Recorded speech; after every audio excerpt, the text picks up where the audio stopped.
Welcome to another DTPD. We're gonna kick this thing off. You guys ready? Oh, we're more ready than that. I know the bar is later. Are you guys ready? All right, let's roll it.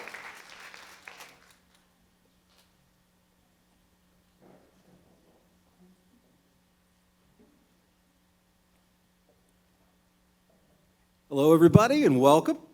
My name is Ben Lavsky. I'm an advisory board member with LVIMA. Super pleased to be here with you all. I am also the director of the movie trailer for DTPD. Now, my budget for this was less than $1 million. But when they heard what it was for, some very big names signed on to this project. I'm extremely pleased to share it with you. And now, the world premiere of the 2025 Digital Technology and Planning Day movie trailer.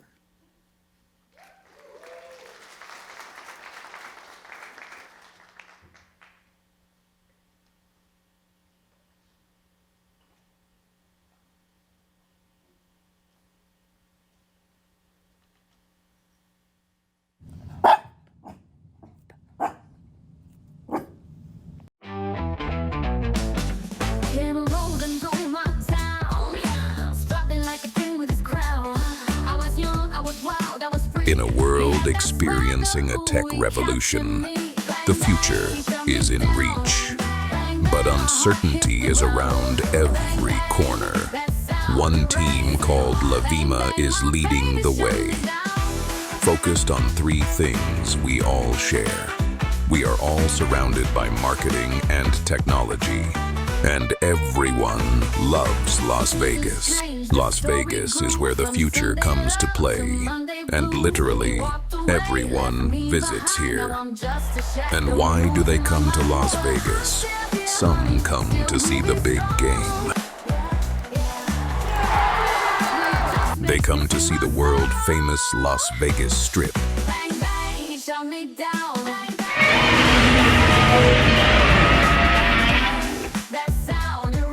They come for a world-class party. They come to enjoy games of chance. I'm sorry, sir. You're out of tokens. Blofeld.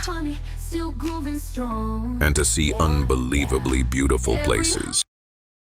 They come for world-class entertainment. And usually, what happens here stays here.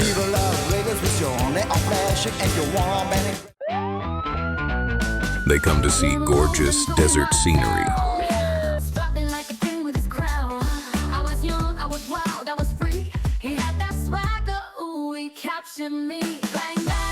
They come for thrills and excitement. And cheer for their heroes.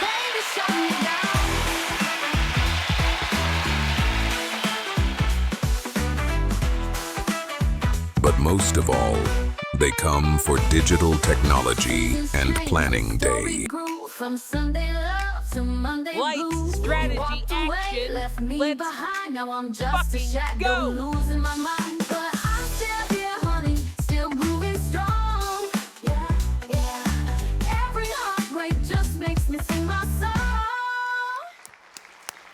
Give it up for Ben and his directing awesomeness. That was 100% done in AI, right? Isn't it amazing what we can do nowadays? Welcome to Digital Technology and Planning Day. My name is Autumn Hood. I have the esteemed pleasure of being the current president for LVIMA. This is definitely the hardest working group of individuals I'll ever have a pleasure of working with. 100% ran by volunteers and 100% funded by our sponsors, some of which you will get to meet and hear from today, and all of which you should take a moment to thank. Let's go ahead and give it up for them. If you are a sponsor, go ahead and take a stand. If you're a sponsor, go ahead and take a stand. Thank you. It is through your grace that we go ahead and have wonderful venues like this. And isn't this a lovely venue, right?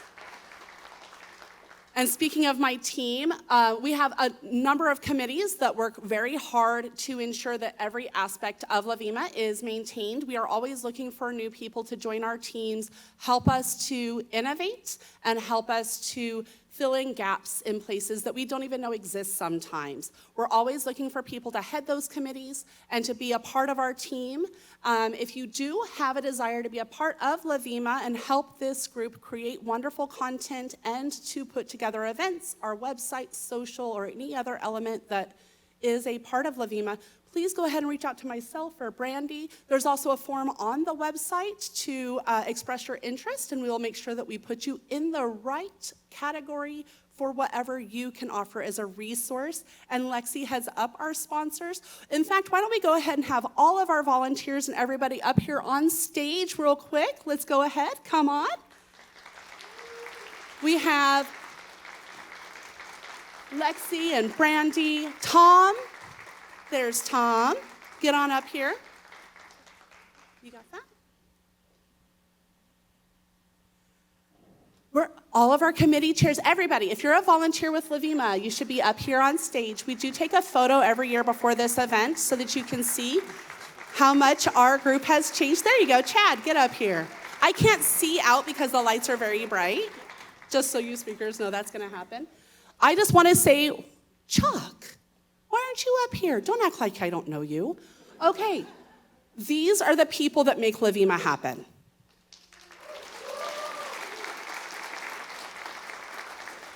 Every one of these people put in hours of effort for these events, and with that, I just want to say thank you to all of you. You guys are really what make LVIMA amazing, and I am so blessed to be a part of it. Thank you.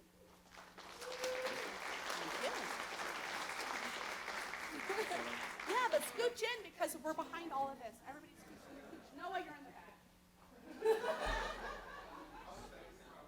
Come on, guys. Everybody say lights, strategy, action!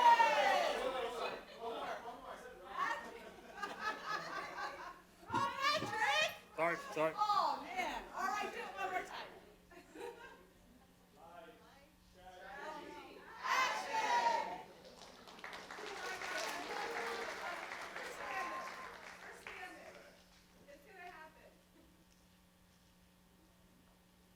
Listen, what would DTTV without a little tech fail, right?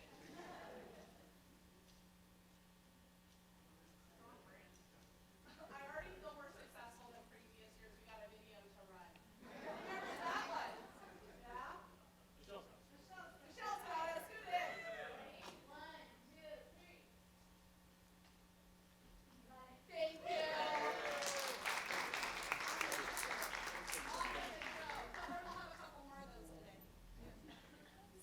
Oh, did you get it? Where's our sponsors? All right. So that is our LVIMA team, and we always want to take a moment to thank each and every one of our sponsors. You all stood up for those that were not here. We do want to make sure that we take note of each and every one of the sponsors that helps bring LVIMA to you. Every one of our events, all of our content. We have Crimtan, Cargo, Caesars, Nexon, over here, Ogre, Quantcast, Viant, and Zeta. So thank you so much to our sponsors, everybody. You want to call them up? We're good? Oh, we have more. Wait a minute, we have extra ones on this one, double. Oh, these are event sponsors? Our annual sponsors, thank you. See, I don't know sometimes. There's Cadent in addition to. We also have Seed Tag, there's Tom. Perion, and oh yeah, Hunter Marketing is up there too, but we have a lot of our same people. These are really a lot of the people that are gonna help us usher in the talent in this industry in Las Vegas, and thank you so much. Then we have some of our backstage heroes, and define a backstage hero for me real quick. Social members, right?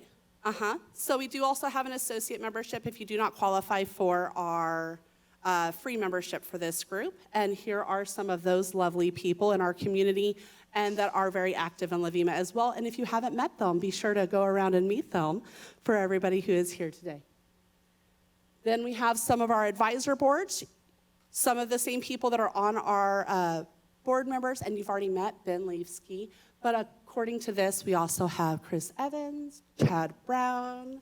We have Colleen Yoshida. Is she here today? I didn't see her. Fletcher Whitwell, Lauren Reynolds, Lynn Ingham, and Thomas Atkins. I didn't see Tom. Is he here today? Nope. These people are responsible for a lot of the innovations that we have in our group and a lot of the things that we bring into LVIMA that are new and exciting. And we really do thank them for their time, energy, and effort in ushering LVIMA into the community and their organizations. Then we have our board of directors. Like I said, my name is Autumn Hood. I am the current president, but Brandy Fiore is our chairwoman, and she really puts in the majority of the work. Then, of course, we have everybody else on our board. You saw a lot of them in this video. If you don't know us, you can also go to the website, and we have a whole page dedicated to all of our board members and all of our sponsor committees, sponsors and committees. We also have Patrick, Lexi, Silo, Tom Heaton, Brianna, Adam, Renee, Al, Lauren, and Nadia. There we go, who are brand new to our board. So thank you so much for stepping in. Then we have a couple of committee members. We want to say thank you to all the people that run the committees. These are the people that are going to do a lot of the brunt work for us. Melissa Key West, who was manning the name tag station for us outside. Tammy, Jake, Marilyn, who had to step out. Noah, thank you so much. Jamal, who's back there taking a video for us today. Thank you so much for joining. Where's Brandy? There you go. And now, here's Brandy Fiore. Might have to hold it. Yes? No? Try again. Is this on? All right. Well, before we start the show, we have a few housekeeping notes. If you need to take a call or check in with the office, please step outside. To your left, there is a lobby area, a balcony area, or you can go downstairs to the first floor. Please try and keep your voice down, as sound does carry in the theater. Most importantly, restrooms and refreshments are right outside here to the left. If you're a new mom in the house, we have a comfortable private space for you, so see any board member and we'll be happy to direct you there. We'll break for intermission just after 3. Stretch, hydrate, connect, and then come back. We have a really exciting giveaway as well as our headliner, our keynote. And speaking of giveaways, you do not want to miss these. Raise your hand if you have a name tag on. I hope everybody's hand is raised. Okay, you can put them down. Congratulations, you are entered into all of our giveaways. Great job. You do need to be present to win. And last but not least, please silence your phones and avoid any side chatter. This is a theater after all, and we want to keep the spotlight where it belongs. I have a few more. I want to take a quick moment for something really important. And at LVIMA, our mission and what we hope to achieve at every event is for you to learn, connect, and be inspired. So we hope you achieve those 3 goals today. And we really believe that in order to do that, everybody in the room needs to feel safe and respected. And so that's why we're putting into words what's always been part of our LVIMA culture. Raise your hand if you've been to a LVIMA event before this one. Amazing, keep that hand up. Raise your other hand if you've been to more than one LVIMA event. Woo! And raise your hand if this is your first LVIMA event. All right, woo! So some people are extra familiar with our culture. Others might be newer, and so that's why we're putting on paper our LVIMA Code of Conduct. It's the backstage script for how we show up with respect, lift each other up, and keep the good vibes going. It's really easy to find, LVIMA.com, know the code, but the headline is simple. Be kind, be respectful, be awesome, and don't get cold-played. We take our community really seriously, so if you ever do feel that something is off, we have an anonymous way of reporting it, and our chairs, myself and Tom, are here to listen and act. We only want the classy memes.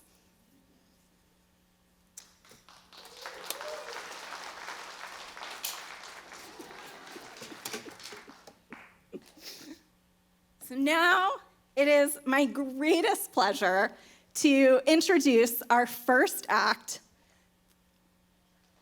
Bringing Stories to Life, featuring Chad Ralphs, VP of Crimpton, and John McCoy, VP of Marketing at the Smith Center. Chad is not just a brilliant partner, but he has been a longtime LVIMA member and supporter. He is one of the people behind the curtain who's been helping us to grow, evolve, and shine just a little bit brighter every year. And John, I am so excited. John and I have opened a few shows throughout our years, and let me tell you, he is a storytelling maestro.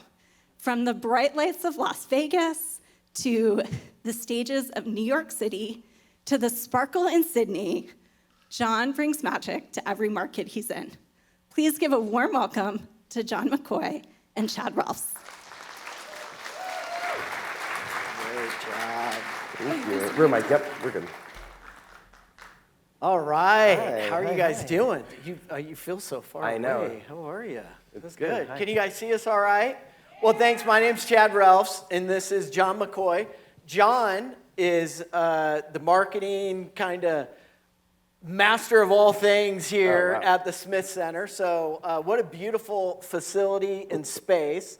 And I love the fact that when we were talking, you were saying, people think that I must have this monstrous budget because we got these marble floors and all these amazing things that are here in this building. Right. But the reality is, I love what you said, regardless of how much budget you have or don't have, it all comes down to storytelling, right? How you tell stories. So one of the things that you guys do a lot of here are Broadway shows or shows, Broadway shows that are here as well. And we'd love to hear, with a live event like that in a Broadway show, how do you guys kind of engage audiences to get them to come to a live event here at the Smith Center? Yeah, no, I mean, that's a great question. And, you know, as Chad sort of alluded to, well, we're pretty but poor, right? So we're nonprofit, and that's sort of who we are, and that's sort of the affiliation with the arts. And we bring more than just shows, obviously, to the community. We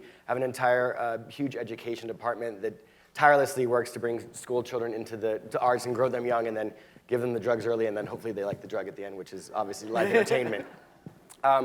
Yeah, I mean, you know, budgets are tight, and we're sort of tasked with making each ROI count substantially. And so what we do is really engagement. We get you hooked on content. I mean, we're a visual medium where we have artists on stage, so video is obviously a number one thing. Social media, TikTok, anything we can do digitally, YouTube, television, those are all the right places where we want to be, but we also need to sort of storytell. So how do you storytell in 15 minutes and not sort of muck all of that up with just some razzle-dazzle and engage people? And that's difficult. So that's a sustaining campaign that continues on, whether it's your launch campaign that moves into a secondary campaign that explains a little more, or a teaser campaign that just engages you. With the arts, though, we're a little more fortunate because there's also brand association. So to be part of who we are really sort of is an extension of lifestyle as well. So we do get that advantage, which is nice, given our smaller budgets. Yeah, that's awesome. And so as you think about live, how do you guys kind of promote or tell stories different for a live event opposed to, you know, a lot of folks out here, probably some of them have live events, some don't. I know that You know, what's been fun about your background is you're in the hotel space for a while, and then, you know, at Cirque with live events there, and then you're in New York doing Broadway shows, and kind of the whole gamut from a marketing perspective. How do you do things different to promote like a live event opposed to, you know, other marketing type of events that you've done in the past? Yeah, I think the best way to sort of get people engaged in the live event is make them a part of that. Is there something they can be?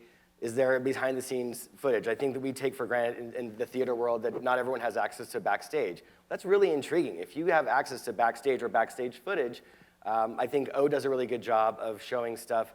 They have the pool, and then they have all these divers underneath, and you can go. They used to do VIP tours, I'm not sure if they still do, but you could see what's happening under the water with the entire dive team. Yeah. And so when you put that into a visual medium, that sort of builds you a story, and then now you have an alignment with that. It makes you really excited when to be part of that show you're going to go see. So it really is a richer storytelling than just telling the story. What's the background of the story, and how does that make you feel, and how can you relate to that? Because once I have you sort of invoked to that, I have you, and then you're a ticket buyer. That's really that's good. where we get. That's awesome.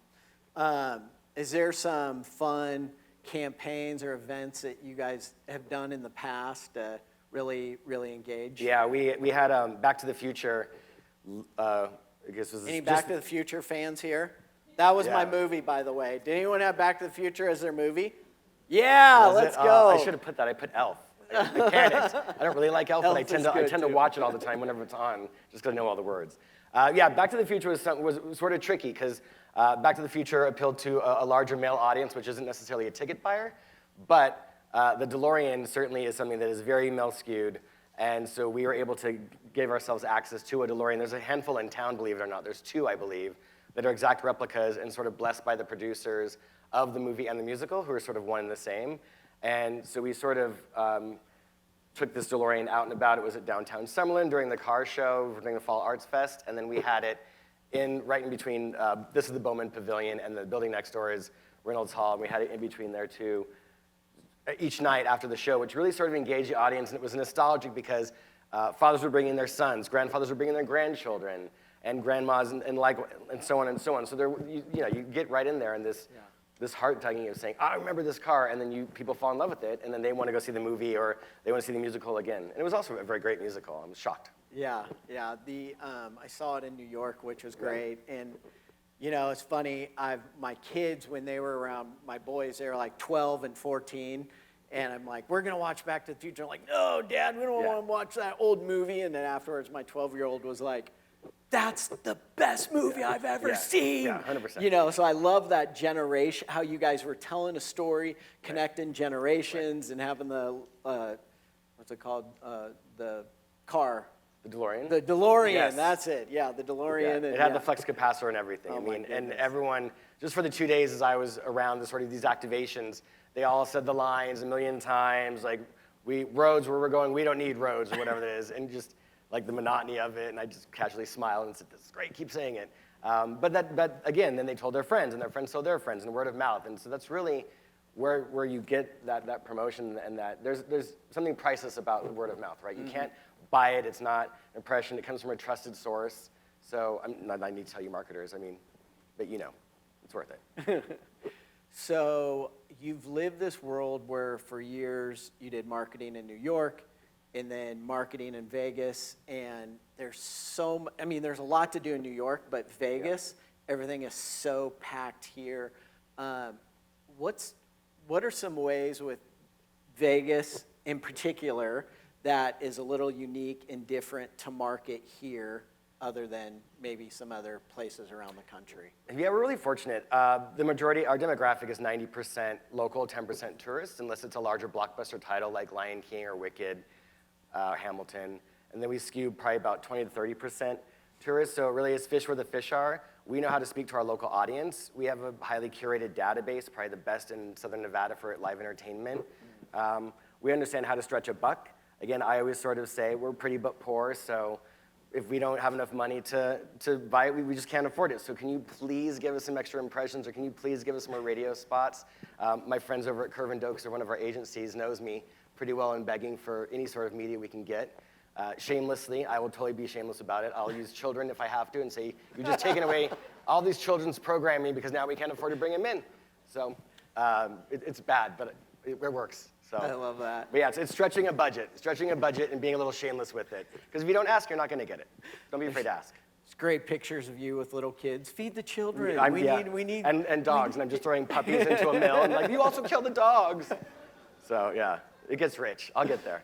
I love that. Is there any new technology or maybe new things that you guys have been kind of testing or engaging with recently? Yeah, I mean, the world of AI is so tricky, and certainly when it comes to search and how Gemini and all these other products are working, and so you're not getting, paid. We get outbid. We're a nonprofit. We're going to hit a certain thing. We get outbid by brokers pretty frequently. That's our number one. They just have more money.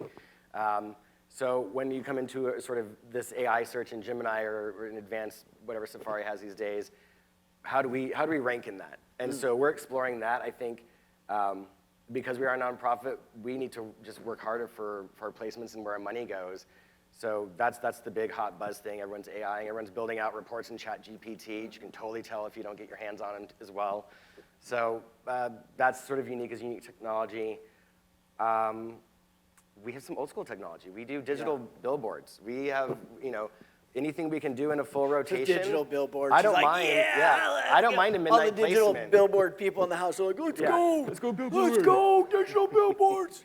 Pump it up. I don't mind a rotating schedule with overnight billboards because we have 3 shifts, right? So, great. There may be a group of people that get off at 4 o'clock in the morning, 5 o'clock in the morning, and have time the next Saturday to come see a show or a matinee. Yeah. I absolutely will take that. Yeah. Well, and with standard out of home, there's a lot of creativity you can do with it, but that digital billboard's great because, like you said, you can switch it out quick. You can do a lot of different things from that perspective. And I know one of the areas that we do a lot of stuff in is in dynamic creative to be able to weather triggers or changing things really quick because you've got to be nimble and flexible with this audience, right? Especially in Vegas because they're coming in and they're looking at what's right in front of my face right now. A lot of times they don't want to plan, right? Yeah. So makes it even more challenging from a marketing perspective. Yeah, 100%.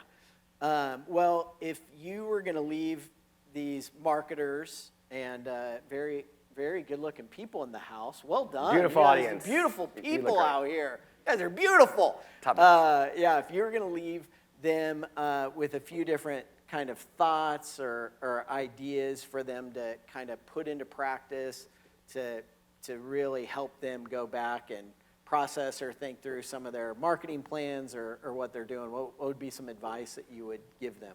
Yeah, I know we were talking about this a little bit the other day. I'm trying to close it up real nice and tight. I just sort of say humanize it, right? Like, how can you pull that person in? Like, how can you humanize it? I just read this article about Starbucks that is now getting rid of all of their just pick up mobile order things because people aren't resonating with that. They're just, now it's very robotic. And Starbucks is like, actually, we did screw up on that. We didn't humanize any of our process. And so now I'm not connected with my barista that they go, John, you're same old, or, how's the dog doing? It was just sort of very transactional. And so you really do need to humanize what you're selling. And I know, and I say this because I'm just as guilty of not doing it at times, but to step back and really look at that tangibility and how it makes you feel, and because you're going to then tell your son or your daughter how it made you feel, and that you get to ride that high, because then they see the show and they get to tell you how much they loved it, and then you're actually happy because you said, I told you it was a great show, and then that high continues, right? So it's that level of acceptance and humanization.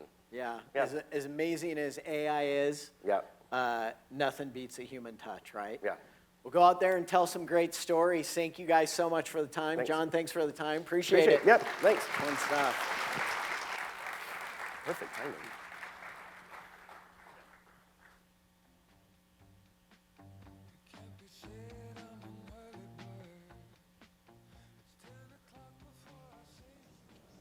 Hey everybody, how we doing?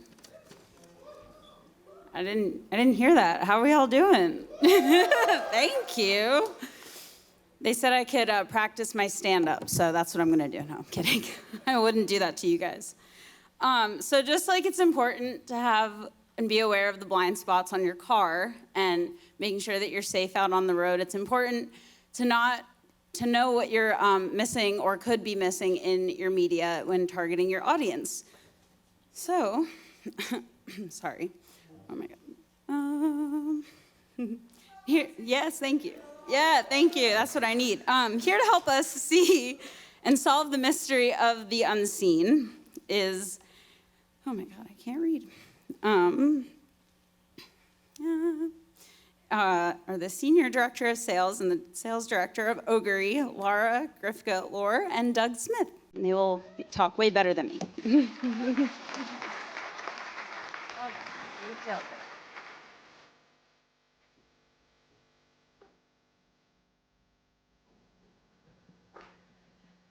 Hello, everyone. Thank you so much for having us. Again, I'm Laura Grifka-Lore, and this is Doug Smith, and we are from Ogre. Have you all heard of or worked with us before? Yeah, a couple hands here. If you haven't, that's okay. We're a bit newer to this market, but we're not a new company. We've been around for over 10 years with offices all over the world. And the name Ogre actually comes from the Latin word for divination, meaning looking into the future. So I think it's rather appropriate that we're here today to talk to you about a subject nobody is talking about, AI. But in all seriousness, there is a reason that we are talking so much about AI, and it's not just because of the potential it has to transform our industry, but because we are all living through this incredibly transformative time in society where AI is changing our transportation systems. It is changing our health system and our ability to diagnose diseases faster. And we're all using it in our everyday lives. Raise your hand again if you're using ChatGPT on a daily basis or something similar. We're over-indexing in this room, but pretty much everybody is using it. But I think we're also at the point where we're starting to understand some of the pitfalls of AI. So I don't know if you guys remember from a few months back where there was an AI action figure trend that a lot of people and a lot of brands were hopping on. And then did anyone see this LaCroix example of the dolls that they made with AI? Raise your hand if you saw it. A couple of people saw it. So if you missed it, what happened was they were trying to make these action figure dolls to hop on that train really quickly using the names of their flavors. And what they accidentally did was lean into some stereotypes that they didn't necessarily want to align their brand with. Now, there were other brands that did this trend really well. Here's a perfect example of LVIMA Brandy. That was looking really good, Brandy.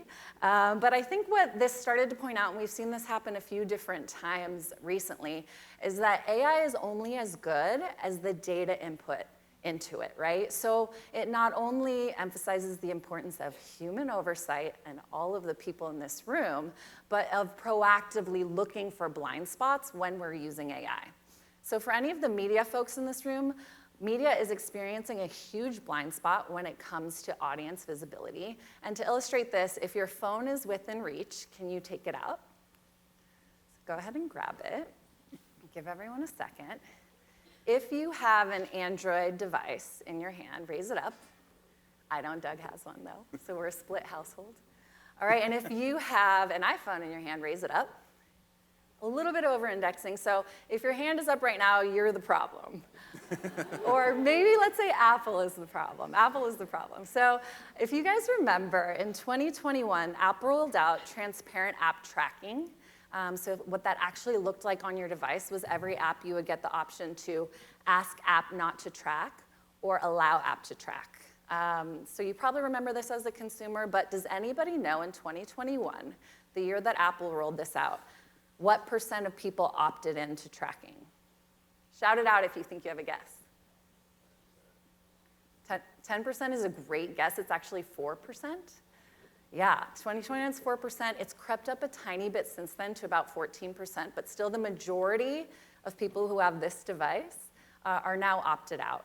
And it's not just a matter of phone devices. This is also happening on web browsers.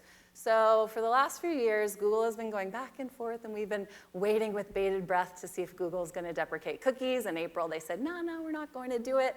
But while this was happening, a number of different state privacy legislations were happening across the US. There's one in California, CCPA, there's one in Nevada as well. So websites are starting to offer opt-in and opt-out of cookies. and about 70% of users are now opting out of cookies. So while we're waiting on Google's answer, and maybe they'll change their mind, maybe they won't, the problem is already here, and it's making it really, really difficult, not only to track people, but to target people. So what are we hearing? We're hearing that people want more privacy online, but how do we still successfully do our jobs with that? So there's a lot of different ways to find opted out audiences, and a lot of these have been supercharged by AI recently. So here's a few. There's contextual targeting, been around for a long time. There's a few great benefits, like you can intercept the point of decision, but there is a challenge in that there's an inverse relationship between precision and scale with contextual targeting. AI has been able to help a little bit. Now we can actually use AI to scan images on the page, not just keywords, which expands our capabilities. That's really cool. There are alternative IDs, and this addresses the challenge of people wanting to have more privacy, but it doesn't address the scale issue. There's still limited scale. There's a lot of reliance on login or opt-in. But the AI innovation here is it's allowing these alternate ID companies to start to try to guess if someone was within their alternate ID universe, even if there's no ID coming through, so that's neat. There's modeling. Again, we know a lot about modeling. It definitely addresses the scale issue. It helps us increase scale, but it might not be as precise as we want to be. Oftentimes there's opaque methodologies. You got to ask a lot of questions about it, and sometimes the way that modeling might work is it'll say, this person converted on your site, they're in this zip code, they went online at this time, and this kind of website, that's who we're going to target. So it may not be as precise as we want to be as marketers. Then there comes new innovations, and I'll speak to one, zero-party data, which is the game that we're playing in at Ogre. And zero-party data really is any information that consumers are proactively and willingly sharing with us, which is, I know, a very novel concept in our industry to date. So what we're doing with zero-party data is we are collecting surveys and ad placements across web and app in order to better understand our audiences. These are all done in ad placements, and then we bring in our AI technology to analyze the live intake of survey responses. So we're looking at the velocity of survey responses, the universe size of an audience, in order to build precise and scalable personas that are not reliant on IDs or on cookies. So I'll flip it to Doug to give you guys a couple of examples of how that works. Thanks, Laura. Yeah. Appreciate it. So as Laura shared, sorry, just ruined that. As Laura shared, by using AI and zero-party data, it allows you to kind of find and reach larger audiences because we're not reliant on cookies and IDs.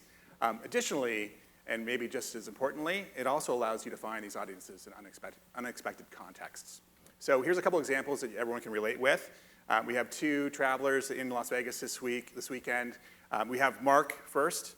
He's here for a bachelor party to party it up with his buddies and hopefully not get into too much trouble. But what may be unexpected about Mark is he's actually a huge auto enthusiast and quite the gearhead. You also have Janice. So Janice is here to catch the Backstreet Boys this weekend at the Sphere. Fantastic show. I hear the Backstreet Boys are back. But unexpected context may be that she's actually a fashionista and is really quite the finance geek. So the great thing about this, again, is that you wouldn't know about these things because IDs and contextual can only take you so far. But by using zero-party data, it gives you a more holistic picture of your audience. And also, the added benefit, it can 3x your audience reach. Last but not least, we have Brandy. Let's give a big hand for Brandy. So, as everyone may know, Brandy is an avid traveler and also a proud Chihuahua owner. But again, what may not be expected is that she's actually a huge water sports enthusiast. We were just talking about swimming earlier today. And she's also a huge Broadway musical fan. You can catch her later this afternoon and talk to her about her favorite show. And then I guess if my persona was up here, you'd realize that I need a drink right about now, and I'm going to find one as quickly as possible. Thank you so much for your time. If you guys get a chance, take your phones back out, please. Make sure to scan this QR code for a chance to win a gift card for your favorite spa, or also for your favorite restaurant of choice here in Las Vegas. I'm going to leave this up for a little bit longer because I want to make sure you guys have this opportunity. And otherwise, we will plan on hopefully seeing you later. Thank you so much.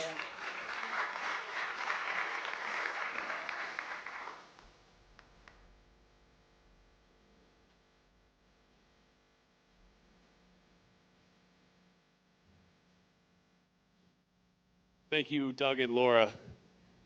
Awesome to hear about the new innovation that's taking place, and definitely a great way to get us started. What is live sports marketing? For most of us, that's a question that we're trying to answer on a day-to-day basis, but today, that's actually the answer, as we are welcoming a new format to Digital Tech and Planning Day with Digital Tech Jeopardy. So now I'd like to welcome to the stage our host of the Live Sports Showdown from Nexon, Ms. Sham Mathis.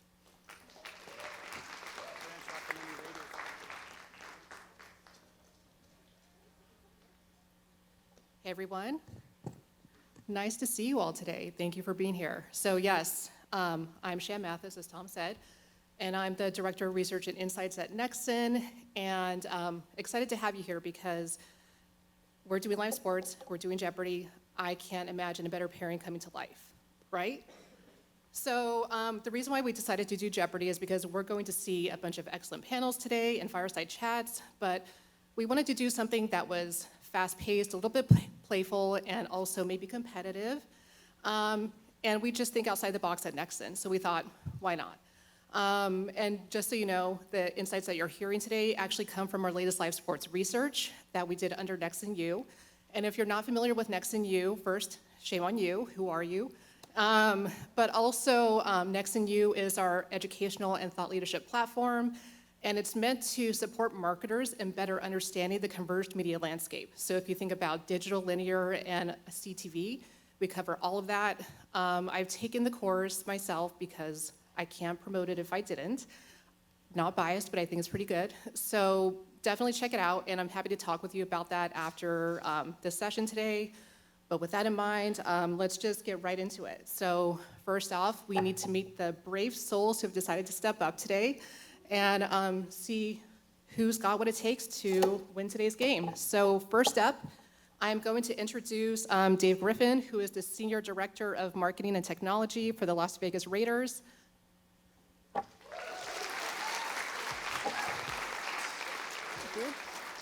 And of course, yeah, and of course, being from California, I don't have much to say about the Raiders. Thank you for being here, Dave. Next, we have John Schumacher as the Director of Interactive Marketing at Station Casinos. Okay, thank you for being here, John. And last but definitely not least, we have Rochelle Rice, who is the founder of RR Media and Marketing Consulting. Thank you, Rochelle. So our contestants are going to be battling it out Jeopardy style today with quick guesses, maybe a little bit of friendly trash talk if we get our way, and hope you all came ready to play. Gosh. Okay. Okay. And before we start, we have to set a little bit of ground rules on how we play Jeopardy, in case we've forgotten. Of course, if you know the answer, buzz in. All of our contestants have their buzzers ready to go, so we're good there.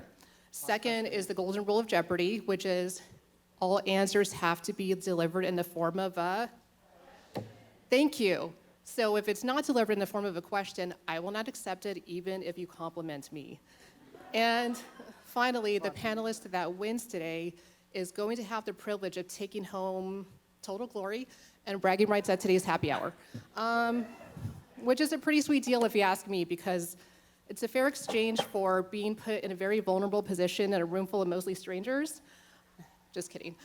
We're all friends here, right? Okay, so let's visit our categories. We have 3 today.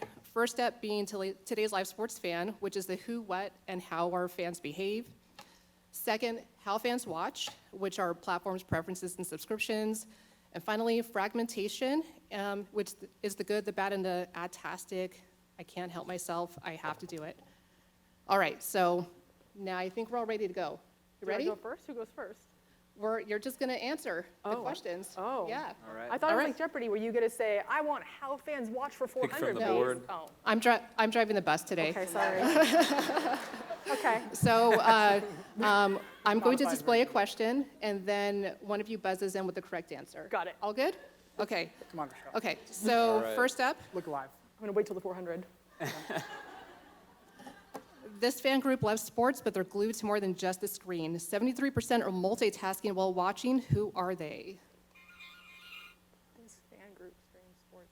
I had to buzz. Now I'm going to read it. Pressure's on. I'm going to go with Gen X. What is Gen X? Who is Gen X? Unfortunately, not the right answer. Guess from our other two contestants. Yes. Gen Z? No. No, you have to say who is. Oh, well, double wrong. This is not going to go well. All right, Dave. Dave, we're Loyal fans. I'm sorry. who is? The fan group. So we actually have dedicated fan. Okay, we're got Very this, guys. We close, got right? So what we found in our research is that live sports fans actually fall into one of three categories: dedicated, super fan, and casual fans. So you're going to hear more of that today. If you want to know more about their different fan types, definitely check out the report after. Okay, let's hope the next question goes better. Let's hope it's easier. We need to do better. Okay. Yes. What is play on their phones or on their phones? Okay, I will accept that. Thank you.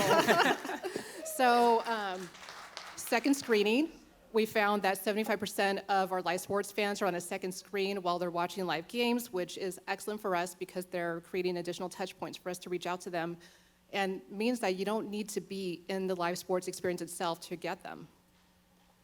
Okay, so. Who's keeping score? It's okay, I have 300, I'll remember. The points don't matter. Yeah, I know people. I'm competitive. They got it. Okay, next question. So I'm going to ask first. These fans are here for the vibes, but not the stats. They tune in for the Super Bowl, but goes to the regular season. Who are they? Yes. Who are the casual fans? Correct. Oh, nice. All right. So we have casual fans who are here for major events only. They're all about those big moments, you know, the snacks, the halftime shows. They're the ones who are bringing those big spikes every big event that we see. Okay, so we're moving on to our next section now. How fans watch. And more specifically, you know, what they're doing across platforms. So first question here, this generation remains the most loyal to linear TV. Yes. It's 200. I wish this was 400. Who is Gen X? Correct. So actually, Gen X is the most loyal to linear we found, which beats out boomers, and that was like weird for me. But you know, it is what it is. So Gen X loves linear, and they love what's familiar, and ESPN still hits for them. Okay. I gotta remember to show the answers too. Okay. All right. So I'm going to finish asking the question first. I saw the so question. what's the number one reason fans are sticking with I'm linear? going to say sports. Wait, say what is? Yeah. What is? Oh, what is sports? I'm going to get rejected for that. You know what? I'm feeling charitable today, so I'll give it to you. Oh, yeah, you deserve it. You deserve it. What is So sports? they want access to major sports channels. If you're thinking ESPN and Fox, it's the reason why they stick with linear. It's reliable because nothing is more devastating than not being able to access the game you've been looking forward to the day of because that channel won't buffer. Oof. Okay. Okay. And how many CTV subscriptions does the average fan have in their streaming lineup? You know the 400. What is 3? Yes, correct. Impressed. So fans are currently juggling an average of 3 subscriptions, which you can imagine is inconvenient, but thanks to fragmentation, that's what you have to do to get your live sports fix. All right, so we're going to move on to our next section here, fragmentation. So you're seeing a theme. Okay. So fans love options, but they don't love what? What's the top reason why they cancel streaming services? What is? It's too expensive. Exactly. So cost is the number one reason why fans cancel. Again, fragmentation with so many. We need the point leaderboards. I know. What's the score? Are we close? We've got people on the side keeping score. Cost is the number one reason. As you can imagine, when you're stacking up subscriptions, it gets expensive really fast, and it's not good for anybody. So subscription fatigue is real and contributing a lot to churn, which is also making it hard for marketers to know where people are going. All right. 50% of sports fans have missed games because of this. Whoops. Aggressive. Sorry. Go for it. What is they don't know where to watch it? Correct. So fans are missing games because they don't know where to watch. Again, we're hearing a theme of fragmentation here. When you have so many platforms spreading the rights of different leagues and teams, it becomes confusing for fans to know where to watch their games. So they're missing games, but it's not only a missed chance for them to watch the games, it's a missed opportunity for advertisers to reach out to them, which is why you need data to understand where your audiences are so that you could find them outside of the live sports experience. Okay, we're actually at our last question right now. So this platform wasn't built for live sports, but it's now streaming NFL and combat sports. Yes? Netflix. Yep, Netflix. What is Netflix? What is Netflix? You know, I'm out. I haven't been paying attention, so I'm sure nobody's answered the right way the whole time. I have 0 points. Yeah, I'll take it. So Netflix jumping into the live game, shaking things up for other streaming first players that are in there. We found in our study that Netflix has high association for live sports, even though they're relatively new. And I think that they've only aired 2 NFL games and then combat sports. So it's really interesting. Oops. Okay. Anyway, I ruined that surprise, but today's winner here, everybody's a winner. I don't know how I feel about this. Good job, you guys. I'm sure that we do have someone keeping score on the side, and they will let you know who actually won later, so go find that person. But the main message here is that when you use the right data, you build smart strategies, and you use flexible solutions in your media mix, that's how you're going to win over today's live sports fan. So thank you to our incredible panelists that we have here. Really, thank you for being here. This was not easy, okay? And also, thank you all for just being game, pun intended, for watching us today. And if you want to dig deeper in these insights or just geek out over stats, feel free to scan our QR code and we could continue that conversation. And until next time, thank you all, stay cool, and hope we can talk later.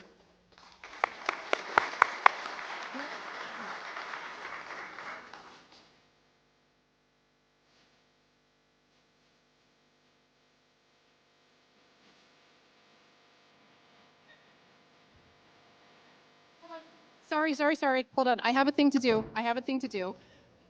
We had one more moment. Okay, can I invite our panelists back?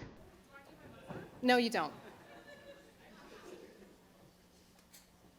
Of course. As a literal token of our appreciation, we need to award our contestants. Oh, boy. Thank you. Participation trophies. Thank you. Yeah. Thank you. All right. Can we have one more round of applause for our contestant? Okay. So thank you all.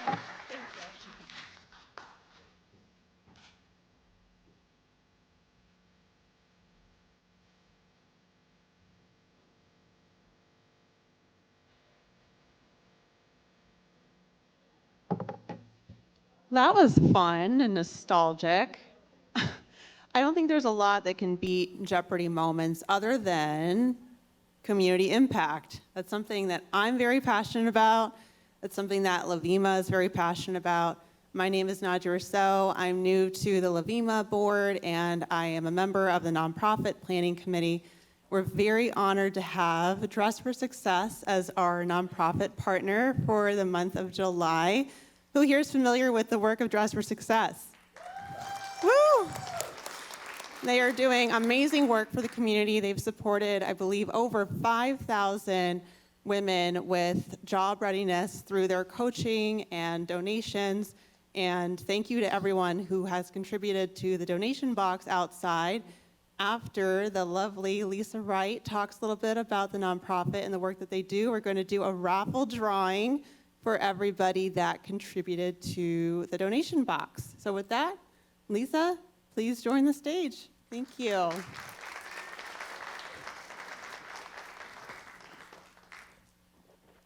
Is this my clicker? Oh gosh, how do I work it? Nope.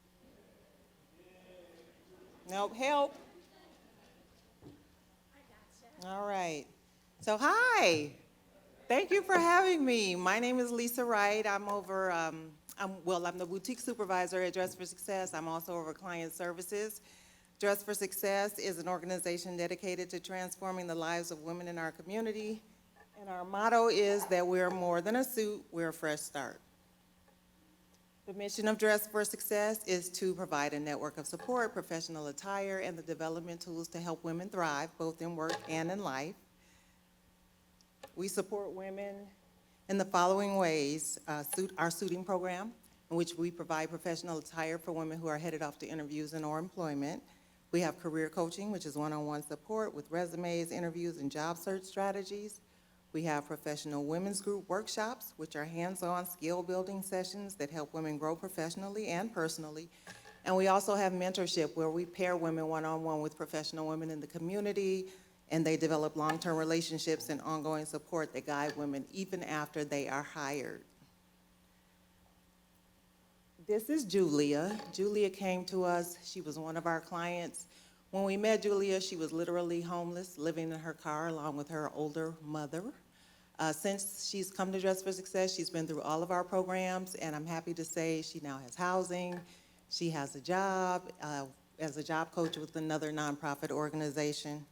One of the things she shared is that she's extremely grateful for the experience and the gift to dream again, to reclaim hope, and to know that her past does not define her future. Our love, care, and support and kindness were the perfect ingredients to rebuild her life. Bless you. That means a lot to us.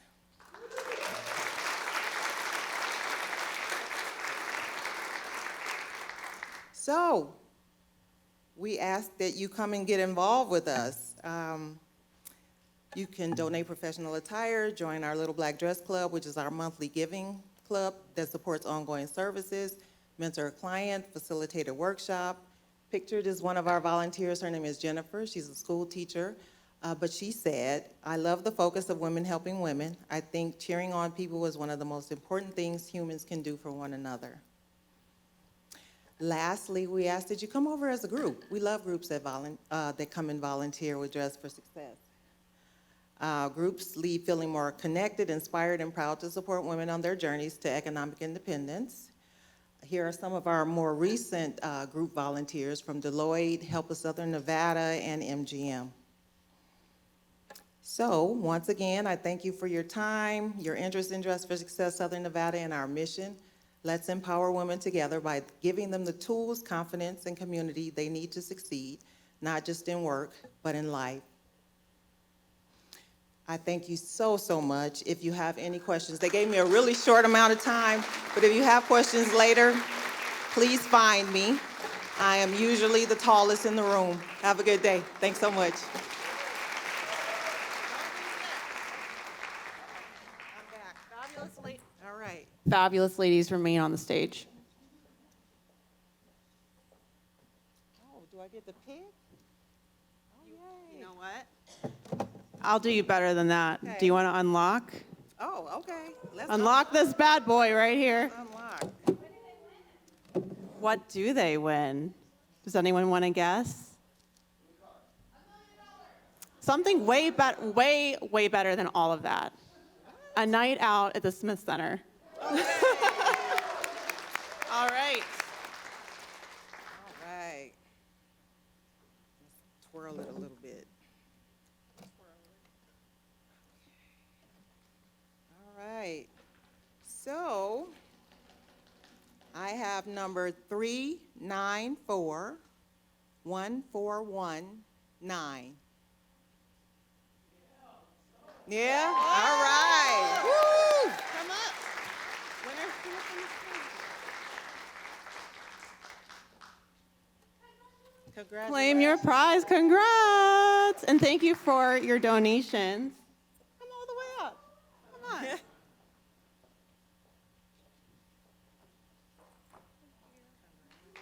Amazing. And thank you so much, Lisa, for being here.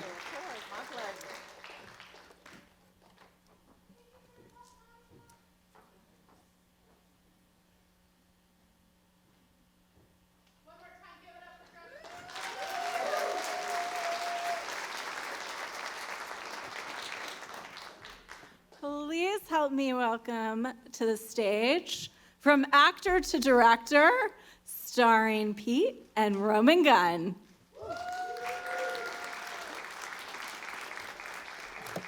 Hello. My name is Pete Reichert. I'm with Zeta Global. I'm out in Los Angeles, and I often wonder, being right in the heart of the entertainment, who actually is running the entertainment business? Is it the directors? Is it the producers? Is it the talent? I mean, what would F1 be if there wasn't Brad Pitt? But there is this other group of people. We all know who they are, and they like to think that they run Hollywood, and that is the agents. And so Roman's going to come up here. He's our VP of product at Zeta, and he's going to talk about agentic AI and what that's doing to our industry. Roman. What's up, everybody? How's everyone doing? How can I beat that outfit? I mean, that was wonderful. Another hands up for that right outfit. So I'm here to talk about how AI agents will change the way you market, sort of. What I'm really here to talk about is you. Because you could talk about AI all you want, but at the base of AI is this: humans and humanity. AI is only as good as you. So again, I'm Roman Gunn, and I'm here for you to say hi to AI, which is really just an echo of all of you. So LLMs at their core have no point of reference. What they are is a giant vacuum that absorbed the entirety of the internet. They absorbed all of CNN. They absorbed all of Fox News, all of Reddit, all of 4chan, all of Forbes, but they don't actually have a point of view. That's why we're on a journey right now, from using tools to guiding them. And who's great at guiding tools? People who've been in a career for a long time. People who know exactly what they want. People who've done the work and have a process. So what AI agents are is your best friend at work. And the way they work is via following instructions. What you can think about AI agents as, essentially, is your new employee that you give instructions to. And the better you give instructions, the better it will perform for you. The really interesting thing here is, traditionally, when new technologies emerge, the new generation is really great at using it, and there becomes an age divide of people who may not be as good at using that technology. This is that first technology where that is not true, because the people who have been in their careers longer, who have delegated longer, who have understood what drives success, are actually better at using this technology than someone that's just out of college. This gives not just a level playing field for people of a certain age, it actually elevates people who are already good at their jobs. So what this means is, what you can do is you can go from being an actor who creates artifacts, who knows the lines, who stands on the marker, to instead directing. It is now your job to orchestrate, to make these agents act on your behalf. And the better you instruct, the better they do. So again, this is all about you and you using this tooling.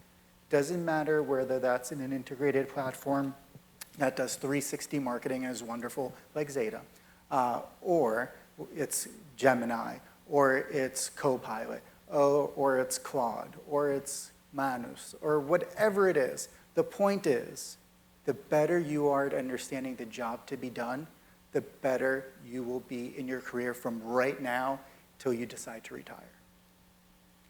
So what are agents? They're goal-oriented, interactive AI that you create that are context-aware, have memory, and take actions on your behalf. So with Zeta, all this is possible. Not only can you select pre-built existing agents for, say, building a campaign, optimizing marketing mix, going ahead and selecting audiences, you can actually take it a step further. You can start taking these agents and chaining them together to complete complex jobs to be done. You can actually run end-to-end marketing workflows, collapsing teams into a single flow that you now control. That is the power of AI in the modern age. You become an orchestrator. Again, this is about becoming a director, not an actor, and that's what you now have the power to do. And the proof's in the pudding, because if we look at the data, 71% of marketers are already using AI daily. Now, the question isn't whether you're using it or not. The question is whether you're using it well, whether you're using it to its full potential. And I challenge everyone in this room to up-level what they're doing, because the short answer is you're probably not. I know I'm not, so there's a good chance that you're not either. What does actual usage look like that we've seen in the wild? So in just Q1 alone, right, in our platform, about 100,000 unique agent runs. The primary use case we've seen is QA, and about 1/3 of this is done by hands-on users in the platform. The other 2/3 is by account managers and staff doing it on your behalf. When I say QA, I don't just mean, oh, I'm going to go ahead and make sure that there are no spelling errors or things of that nature. What I'm talking about is you actually going through an entire campaign that you just generated from zero to a baseline of campaign, and then it goes ahead and audits for CAN-SPAN violations. It goes ahead and audits for font weight. It goes ahead and audits for all your correct social. All of that is possible out of the box. And what are the results that you get? We've seen success where with generating these campaigns, 400 hours a month saved with a single agent. We've seen 300% decrease, that 300 would have been nice, 30% decrease in onboarding time by using data mapping. And we're even seeing those customers who are typically a little bit slower to adopt new technology, like financial institutions, be fast and first. Now, a lot of people are going to throw really confusing buzzwords at you and make things sound really complicated, like MCP. I'll tell you what MCP is. It's an integration. That's all it is. It's the exact same thing you've been doing forever in a new fancy format. It's just a single integration point. It's a hub. That's it. So when anyone's talking about it and they seem super smart, they're just talking about integration. But the cool thing about MCP is that it makes it really easy for LLMs to do that thing that I spoke about in the beginning that they're not good at, which is having context, right? Because companies are now being able to provide these unique MCP servers. That means that AI can start using their tools really quickly, and you can integrate super quickly. And all that allows marketers to start doing new things. So LLMs traditionally, you'll go ahead and you have a conversation with them, and they'll go ahead and give you a reply, which is great. But what if they just created artifacts for you instead? So you have a conversation, and then it creates an entire dashboard for you. This is real. This is not simulated. You can do that with dashboards. You can do that with audiences. You can do that with campaigns. You can do that with marketing automations. All you have to do is be able to communicate what you want, and an LLM can go ahead and then using the platforms that are native for this job to be done, it can do that for you.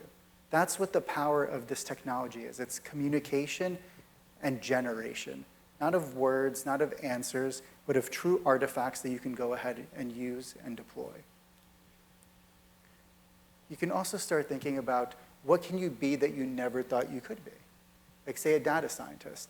I would have never, ever, ever, ever, ever, ever been a data scientist. I don't have the patience.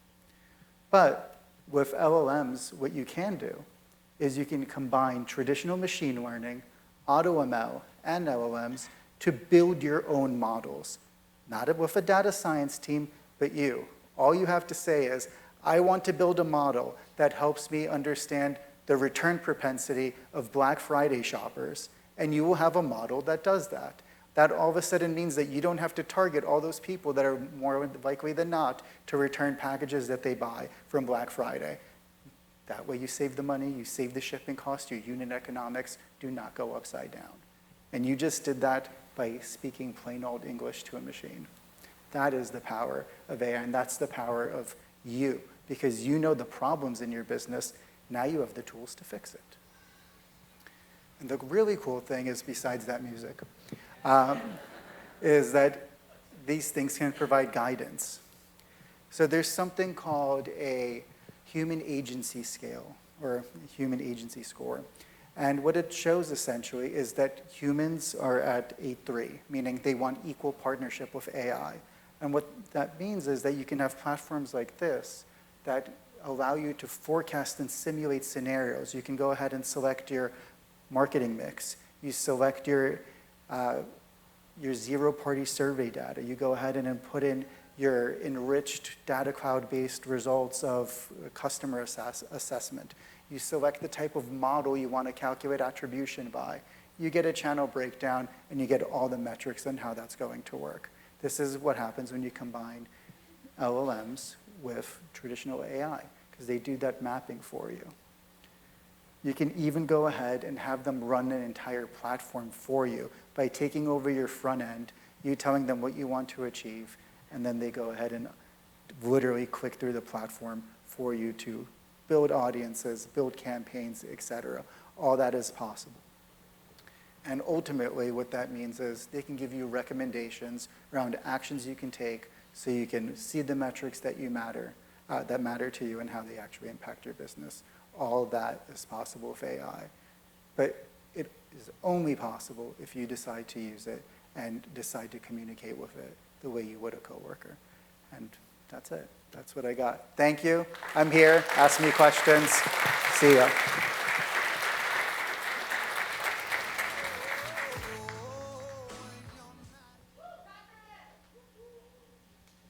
Okay. We're going to make this very quick. It is time for a break, but before we do so, I wanted to give everybody a chance to RSVP for our next event. Like Nadia said, nonprofits have always been a massive part of what we do at LVIMA. That is not stopping with our next event. This is actually a twist on something we introduced for the first time last year, where we went out with Shine a Light. I know a handful of people in this room came with us. We packed kits, folded clothes. We did a whole bunch of stuff for them. This year, we're partnering with Spread the Word Nevada. So this event is actually going to be a little bit more fun. We had some feedback previously that people were interested in some sort of sporting events. We kind of found a happy medium here. This event on the 21st is going to be kind of a mix of, if you fancy yourself a bowler, I'm certainly not, but if you fancy yourself to be one, it's going to be kind of a hybrid team event where we're going to partner, again, with Spread the Word, clean some books, and then also kind of bowl competitively. So QR code right there will take you to the RSVP. Go ahead and do that again. It's going to be on August 21st, of course, a Thursday. We hope to see you guys there. And this is going to be Scout's Honor. We have a 5-minute break. We have our keynote up next. As you guys know, Digital Tech and Planning Day, our keynote is always one of our favorite parts. So we ask everybody, please don't go downstairs. Go out to the lobby out there, take a drink or get a drink, go to the restroom, and in 5 minutes, we're going to get everyone back in here and keep the day going, get closer to happy hour. So thank you. Who's ready for round 2? Go ahead and get in those seats as I bring to you once and again our chairperson for LVIMA, Brandy Fjord. All right. Well, they gave me a lavalier, so I don't have to stand behind the podium, which is great. You can see all of me. I hope you scanned this QR code. I'm stalling a little bit because if you scan an RSVP for our August 21st event, we are going to look right now at the RSVPs that come in, and you are going to be one of our giveaway winners. So I'll give it another second. We have a fun fact. Our very first RSVP was Ben Leifsky, of course, director. So here we go. Our giveaway winner. I'm pulling it. It's refreshing. It's refreshing. Okay. They're coming in.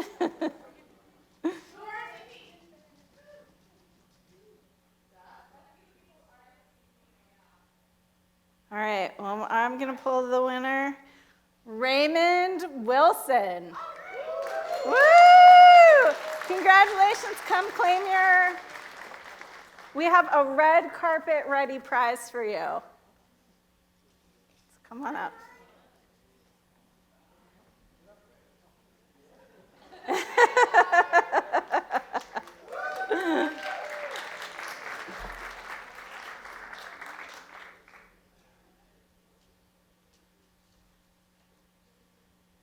We have another red carpet ready prize later, so keep RSVPing because we'll pull another one at the end of the day. Thanks, Raymond. Look forward to seeing you in August. Oh, that was intermission. We did the giveaway. So I'm really excited to introduce our keynote. How many of you have seen the movie Devil Wears Prada? Woo! One of my favorites. How many of you remember the scene where Miranda yells at Andy for wearing, and she calls it just the blue sweater? She says, no, it's cerulean blue. Do you guys remember that scene? Yes. So I like to think of those people as trend hunters, and we have somebody who is a cultural decoder, brand strategist, and consumer insights genius here with us today. Lynn Casey is the CEO and founder of Shine Scout, and I'm really excited. She's going to tell you a little bit more about what she does, but please welcome Lynn to the stage. And just push the big green one. Well, that's me. Thank you so much for having me today. I'm delighted to be here, and I don't have any inside scoop on the Devil Wears Prada 2. Nothing. If I have any, I'll be sure to send it your way. So thank you so much for having me. We are standing at a really interesting juncture in time, and it gives me great pleasure to kind of give everyone an inside look at how we understand trends, how we start to intuit them, and then how we bring them into our businesses and into our lives. So a little bit about me, and thank you for that beautiful introduction, Brandy. So I call myself a cultural cartographer. What I do is I make maps. And I make maps out of these little bubbles, out of these little pinpoints, pinpricks that show up in human culture. Who are we? What do we want? And where are we going? I do this work for all sorts of major corporations, usually Fortune 500 companies. I do this work, I've done this work this year with brands like Glossier, Amazon, Hyundai, Meta, Instagram. And it's really interesting. These are companies that are swimming in data. But at the end of the day, they're trying to really unpack that messy, delicious human story that all of us live every day. I believe that the most important data points are heartbeats. And I want you to think about this. Any bar chart, any pie chart, any grid that you've ever seen in your life, all those little dots and all those little fragments and wedges, they all represent, each little tiny dot on those charts represents a human being making a decision at usually not the most optimum moment in their life. If it was, I wouldn't own like 24 pairs of black boots, right? We make decisions emotionally, and then what we do is we rationalize them. But those decisions, those shifts and changes that drive us are emotional, and they come from the heart. So trends, when we think about trends, people think about leg warmers, and they think about cerulean blue, and they think about, what's next. And once upon a time, we could do that. Back in the 90s, pre-internet, you could actually say, purple. Yep, it's gonna be purple. We can manufacture a million purple things, and we're gonna just really drive purple. We're gonna make that happen. Or peanut butter, it's gonna be peanut butter. Then came the internet. And this was even before TikTok. And you kind of couldn't do that anymore. It kind of didn't make sense. Because whatever you came up with, and you wanted to manufacture and get it out the door in 18 months, well, that would be over in about a month. So when we talk about trends, what you really need to be thinking about is tension points. That tension point between where we're going and where we are. The tension between what the world is serving us and what we actually want. And you have to look at a lot of different places to start to put that together. I look at demographics. Okay, what's shifting and changing? I was listening to some of the other presentations and lots of chatter about, Gen X and Gen Z and boomers. But who's in charge? Who's coming in? And what is it that's important to them?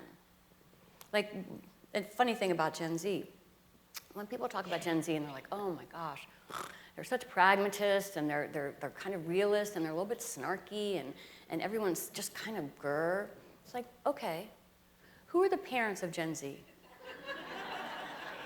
Oh, wait, Gen X, right? Who were they? Snarky, hands off, stick it to the man. Well, where do those values come from?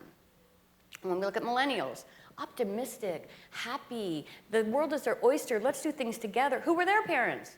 Boomers, same, right? So you always have to look at an echo generation when you want to figure out what it is that people want to do, right? That's an easy clue.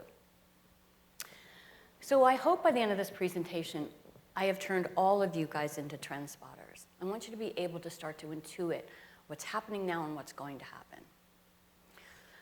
So the best way I can describe my work is it's similar to the way that Pantone selects its colors of the year. So does everyone here know Pantone colors?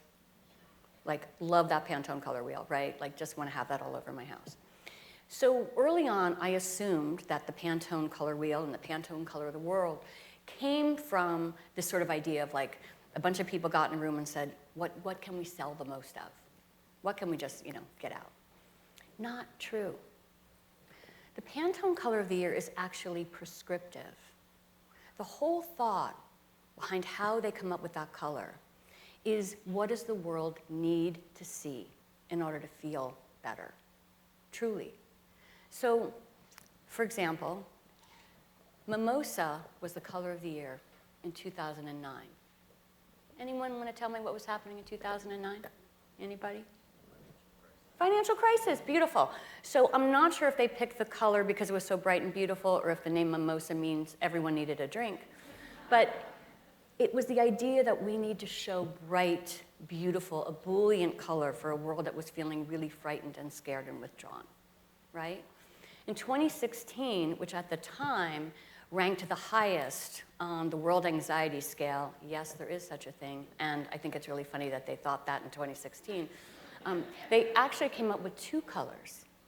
It was this really, really light crystal pink and this soft baby blue. Nursery colors, colors of calm, colors of soothing. So again, this idea is they go out into the world and they have psychologists and therapists and colorists, and they talk and they listen and they think, what does the world need to see reflected back?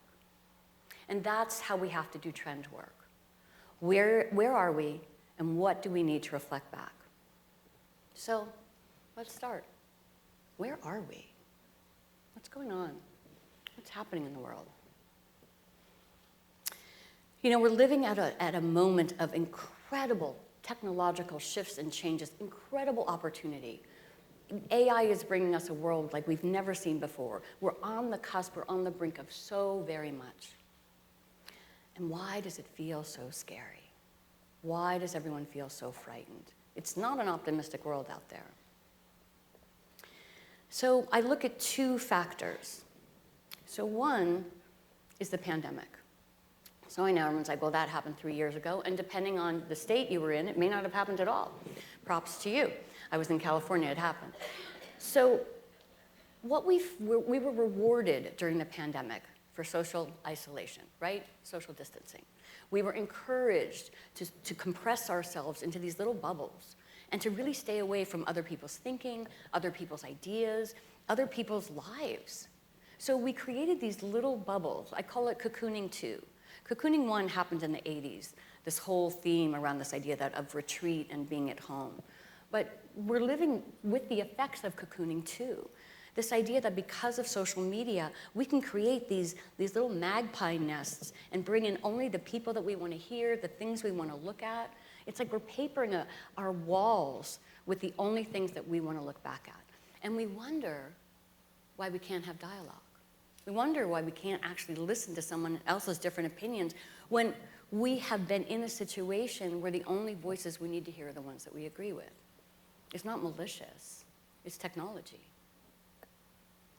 And the second is, as I mentioned, Gen Z. So, fun fact about Gen Z, some stats will point to the fact that 1 out of 5 members of this generation do not believe that the human race will survive their lifetime. Okay? So if you're thinking, well, I got a good 20 years, and you're 20, you're going to change your priorities, aren't you? You're going to live a little bit differently. you're probably not going to say, I want to work for that company for 50 years and get a gold watch, goddammit, and then I'm going to retire. Probably not going to be your MO. So what you're going to look to do is to create a world that's really deep and really rich. So it's a generation with radically different priorities. And this is the world that they're living in right now. This is a generation, 76% of Gen Zs tell us that they are thinking about climate change daily and that affects their mental health. They're terrified about war. They're horrified by what's going on with the immigration situation. There have been more wars in the past 3 years than we've experienced in decades. And mind you, this is a generation that's already gone through 2 recessions, not just one, and a pandemic, okay? So disaster is their native tongue. So it's hard for them to feel optimistic. And then we have this, again, just to put this all into perspective. So this is the World Uncertainty Index. Who knew there was such a thing? McKinsey did. But it's really fascinating when you take a look at it. So what it's showing you is that if you go back to the, from 1990 to 2000, the years between these sort of peak uncertainty events, the events where you didn't know what the outcome was going to be, was about 11 years. And then you see that's, tighten up to about 9, then it tightens up to 7, and then it tightens up to 5. My guess is the next one will be 3, right? That would sort of be about right. So you have all these indicators that there is no certainty, that we don't know what the future is going to be like. And then the real proof point, those 2 are always showing up. I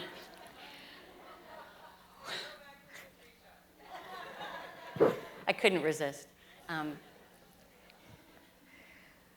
then we have AI, which is tremendously exciting, but has led to an incredible shortfall of entry-level jobs for, yes, again, Gen Z. They're not 100% sure that there's a future on the table for them. So they're going to invent their own. So what next? We've sort of set the table. We hear all these sort of scary factors and concerns and issues and insecurity. So where does that take us? So normally at this point, I talk a lot about advances in technology.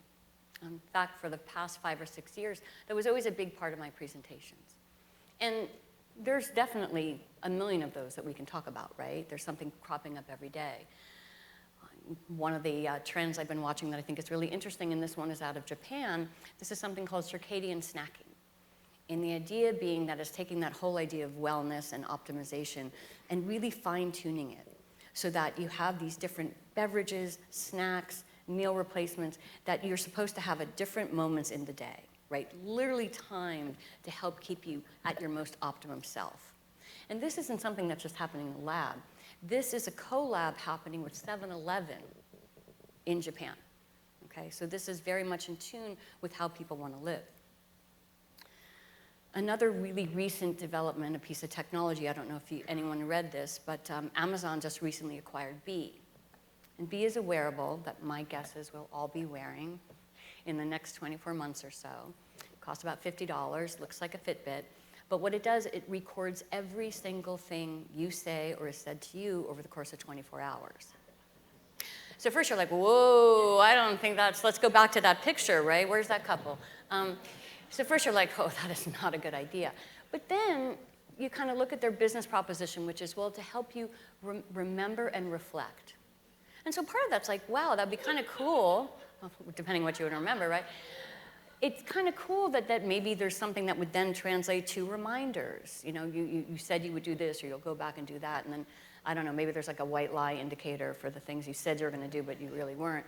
But this kind of capture, this 24-hour capture, I think is something that's going to be very much a part of our lives. But those aren't the trends I'm really seeing. What I'm actually seeing is something I call optimization fatigue.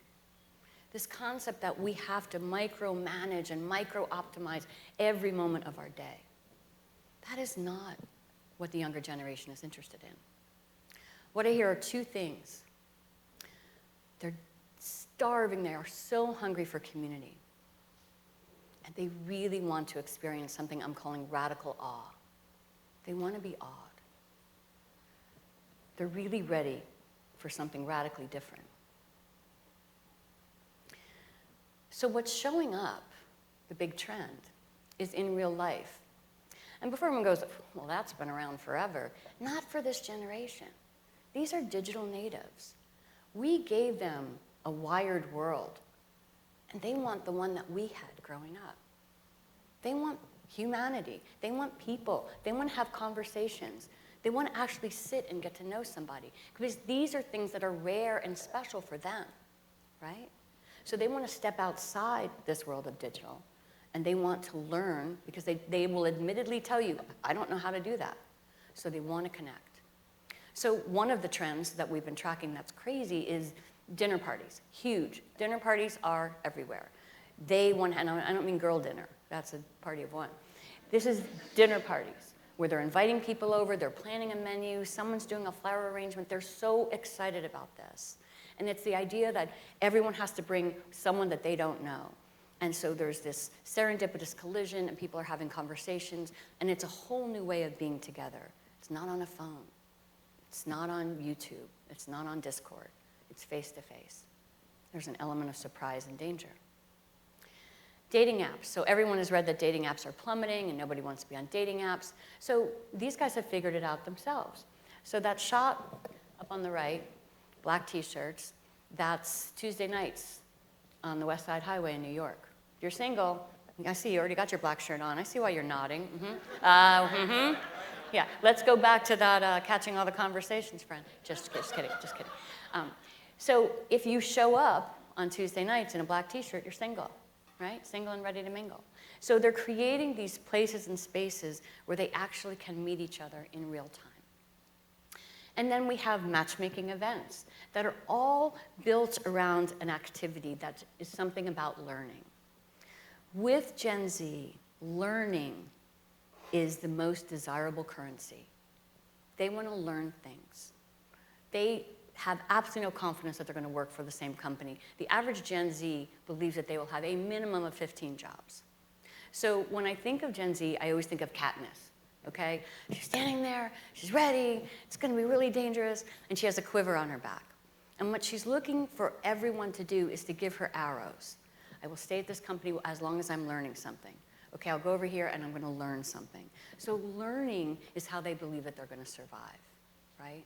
And so these events where people are taught beekeeping or flower arranging or pottery or jujitsu, these are things that they learn, and they also know they're gonna grow and they're gonna connect.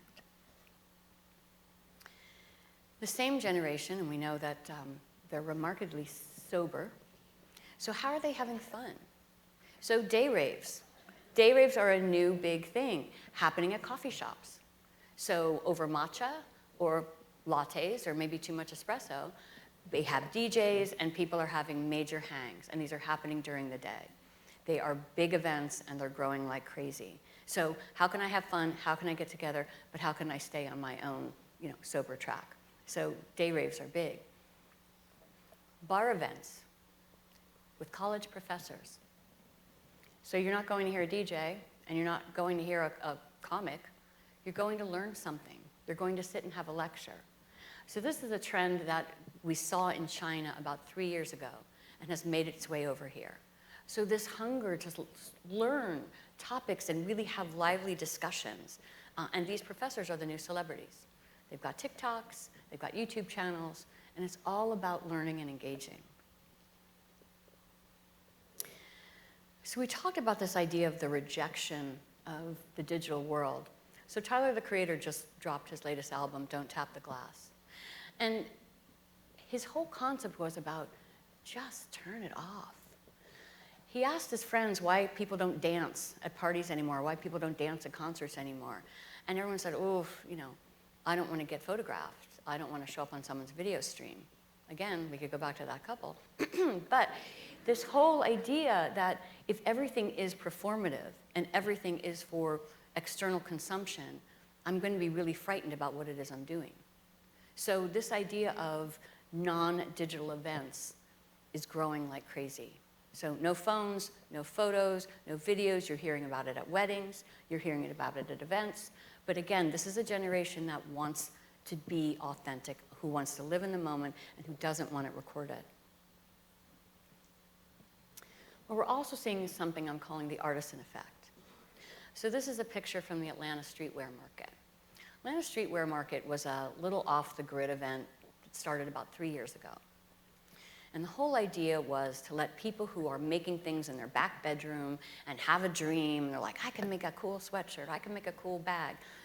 They would show up at this event, they would get a little tiny booth, and people could come and meet them, see their wares, and really sort of do the opposite of Shein or Temu, right? It's like, oh my gosh, I'm meeting someone and I watch them make it, and they're making it in their back room with their mama, and they're like so proud of it. So this event now takes up 3 warehouses. It sells out, and it's massive because we want to meet our makers. We want to own something special. We want to feel a connection with the things that we bring into our lives. I mean, look at the huge surge in hotel wear, right? That really, like Chateau Marmont, like to get a hat or a t-shirt from that. It is a huge secondary market going on right now from these one-off hotels. I don't want to insult anyone here, but I don't think any of us really want a Hilton sweatshirt, right? But this idea of some little off-the-grid place where we're like, wow, like you went there, you had that experience. It says something about you. It says you're an adventurer. I write a lot of articles, and I wrote about Rimowa started selling used suitcases that had stickers on them from travel. And it was quite a controversial article because people were like, wait, people are sort of jacking other people's trips. You know, they're masquerading as having gone there. I'm like, or do they value that idea of adventure? Do they value that idea of a life well lived? And what can we do to give them those sort of badges that, yes, I've gone out, I've done that, I'm doing cool things, I'm living an authentic life. And that's what's happening here. Print revival. Print is blowing up. The amount of zines that are coming out into the world, actually published zines. We're seeing beautiful quarterly publications that are for boomers and for millennials. And then again, for Gen Zs, you know, these little really sort of subculture zines that are giving people entry into a specific group, a specific niche, a specific hobby. Massive. Books are huge. Who knew? J. Walter Anderson, who just signed with Dior and launched his first campaign, one of his big precursors to before the clothes even showed up was a series of tote bags that referenced obscure texts. He was tapping into this new literary vibe, this literary hunger.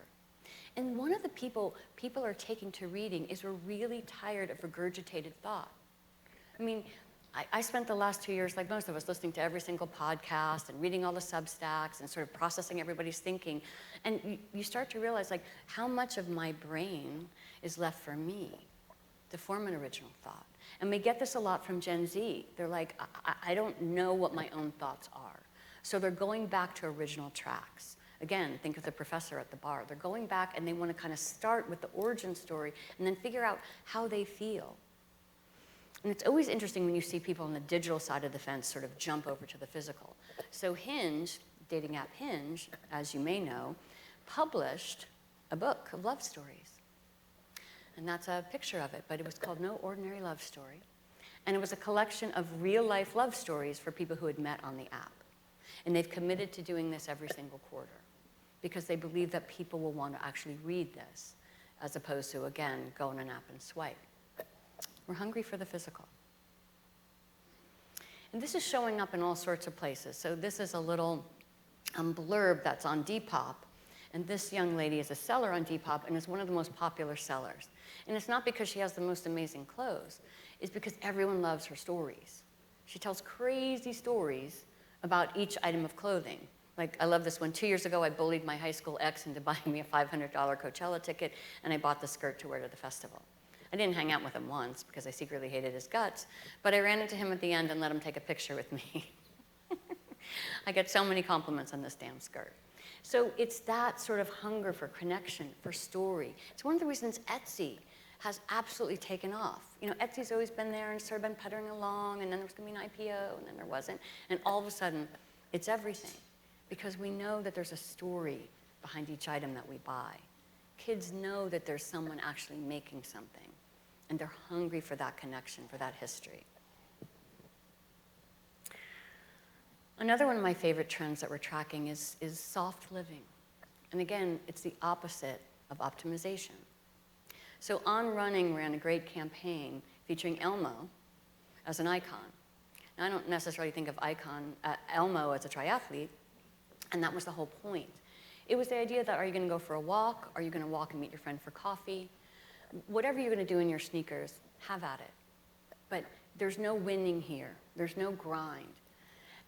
And it was the opposite of that whole Nike culture, right? Just do it, just get out there, just grind, just pound, get out there and 5 o'clock in the morning, you better be after it. This is a generation that does not want to be after it. No, just don't make me, I'm not going after anything, right? So it's this whole sort of relaxed, taking a big step back, and finding this sort of soft living. You know, one of the songs that's peaking right now on TikTok is Vienna by Billy Joel. And young women in particular are in love with the lyrics because it's all about slow down. You move too fast. Savor. So again, if this is a generation that doesn't necessarily believe they've got more than 30 years on this planet, you're going to savor and you're going to slow down. So how are we getting together? So communal well-being is sort of the new conference. You guys doing this, right? There's a breathwork session later today, right? So this idea of getting together in a community to enhance our wellness, right? So breathwork events, breathwork clubs, Remedy, Hijinks, Bond in New York, this idea of places that you get together to work on your health and well-being together, collaboratively.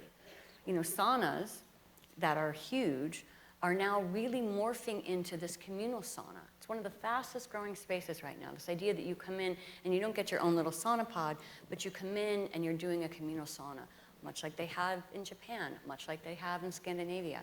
This has become a real trend. How do I, again, be in community with other people while pursuing similar goals? Clubs are changing. So social clubs are one of the fastest growing organizations in the US at this moment. Massive. But they're not clubs to hang out and have a drink. It's not Soho House.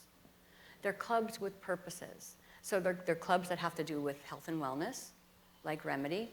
But there's also clubs right now, one of the fastest growing segments, is clubs that have to do with gaming.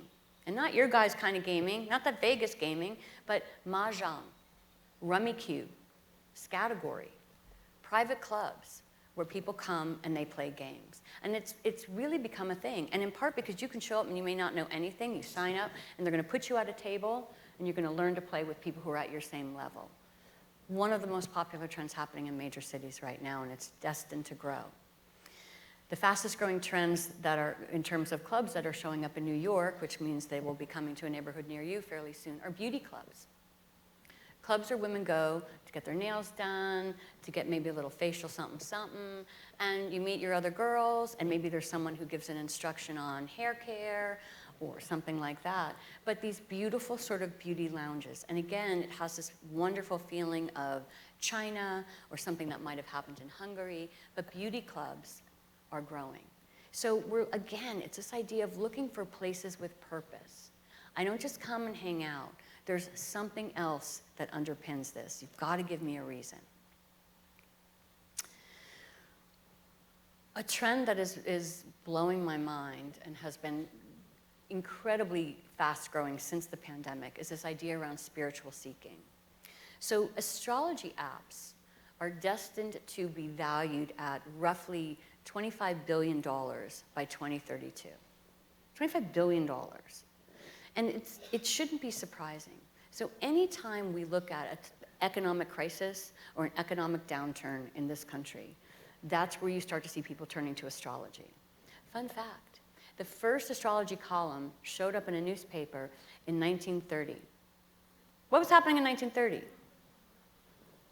Thank you, my friend with the financial crisis. Yes. So when things stop making sense, we look to the stars. We look for something more deep and more profound. something that ancient people turn to, because if they turn to it and it's still around, God, there's got to be something there, because this does not make sense, right? We see human design blowing up, right? And we see psychedelics showing increased interest and curiosity.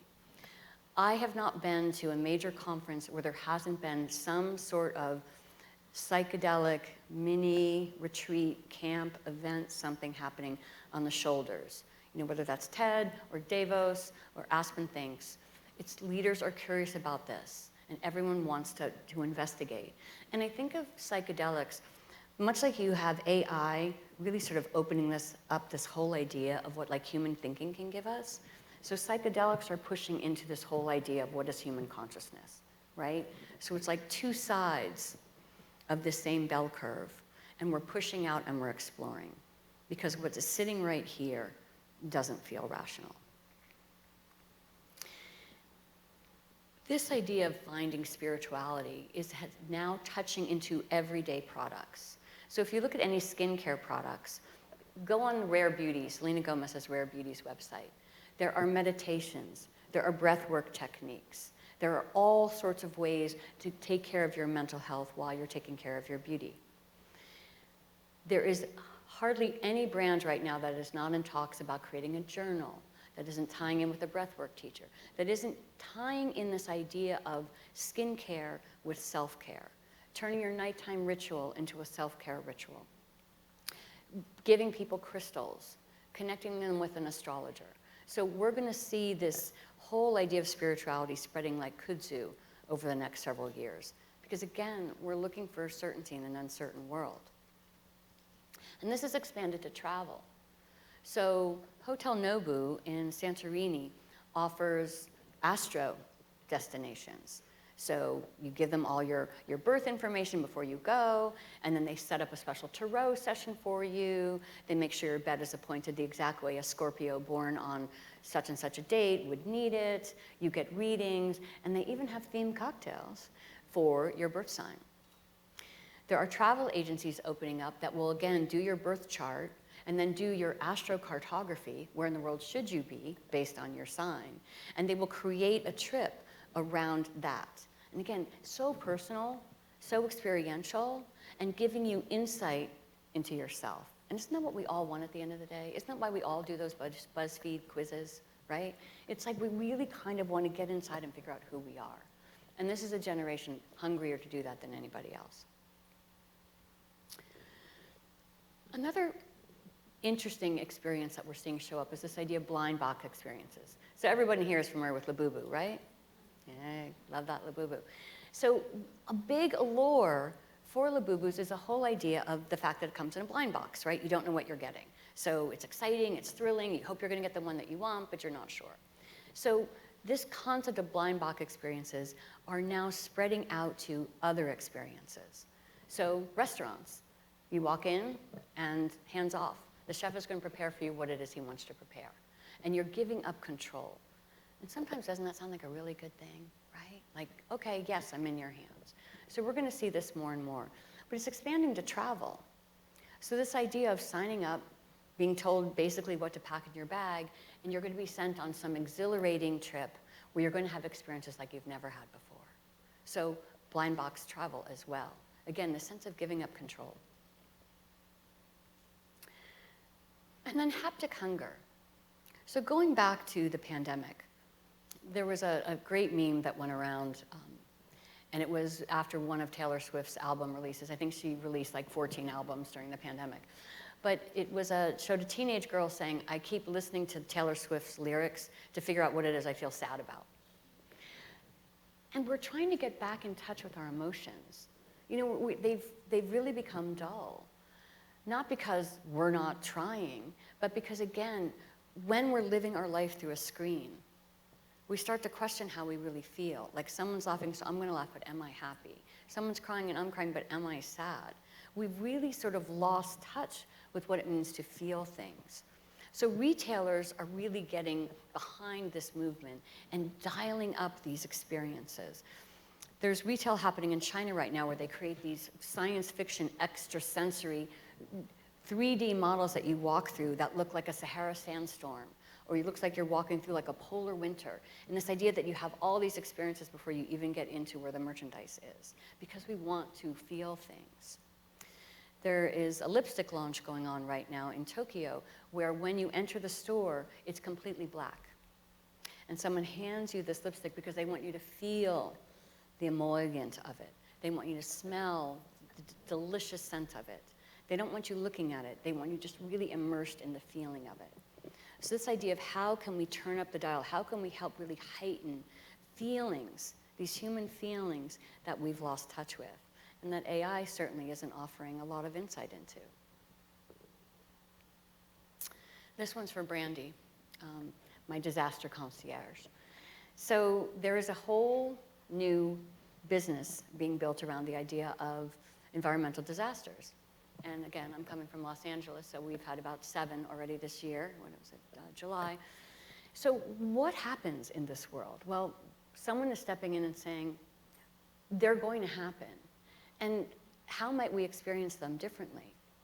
So the visual on the left is a proposed hotel that would sit out in the Chinese Sea, about 50 miles outside of Taiwan and 150 miles outside of China.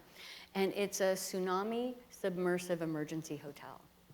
So you would go out there and it's a floating hotel, and the idea being, if there is indeed a tsunami, which happened with some frequency in that part of the world, the hotel swallows up and goes down underneath the water. So you're getting this very cool experience being deeply submerged under the water. You're riding out a tsunami while having a luxury hotel experience.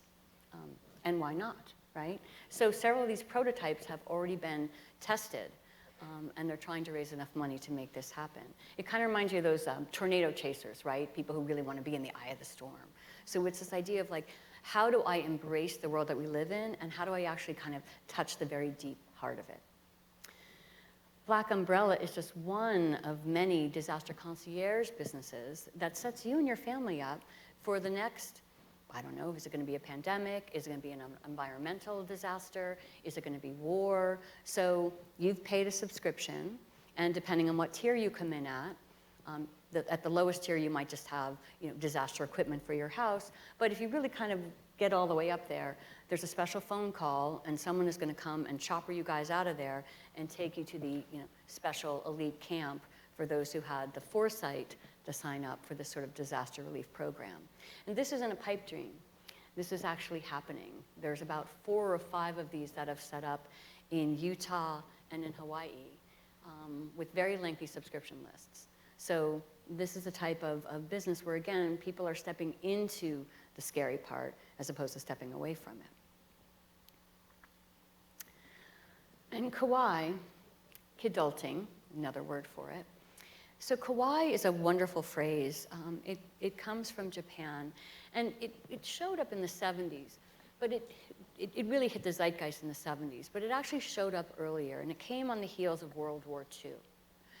And Japan was in a difficult situation.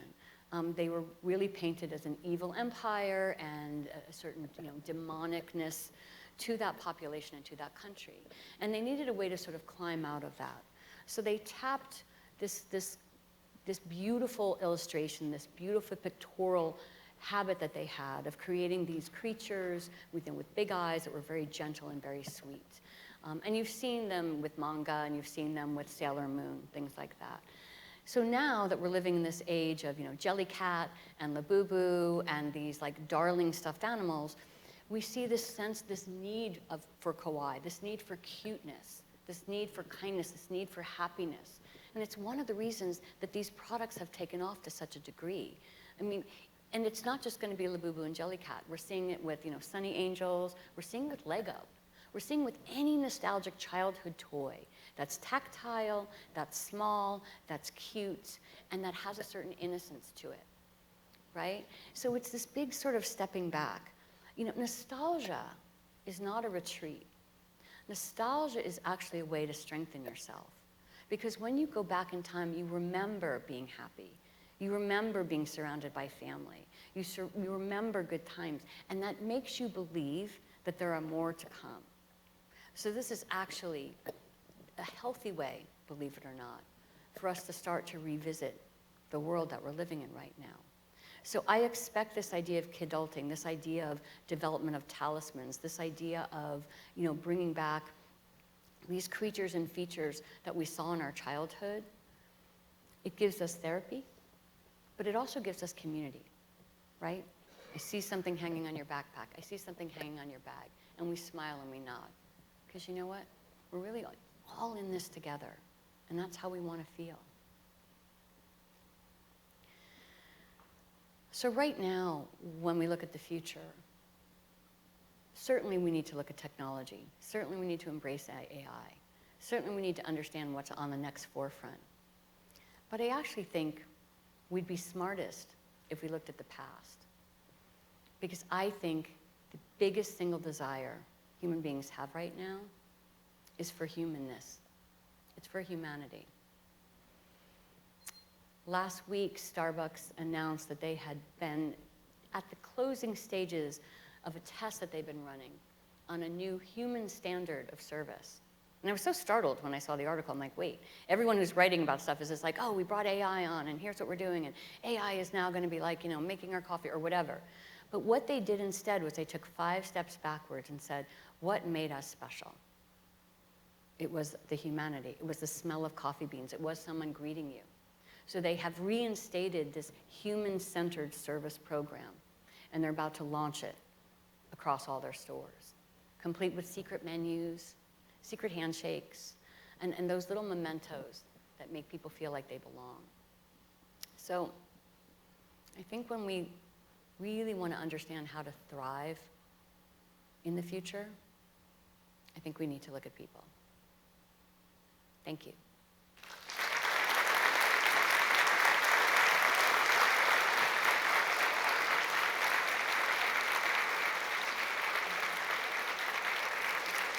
I just want to ask, did anyone have any questions about the 9,000 things I just threw at you?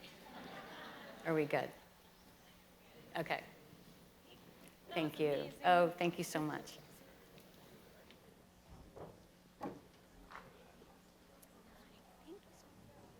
All right, LVIMA family, can we give it up one more time for Lynn? All right, awesome. Thank you so much again, Lynn. Thank you so much for all of that great insight. We really appreciate having you here today.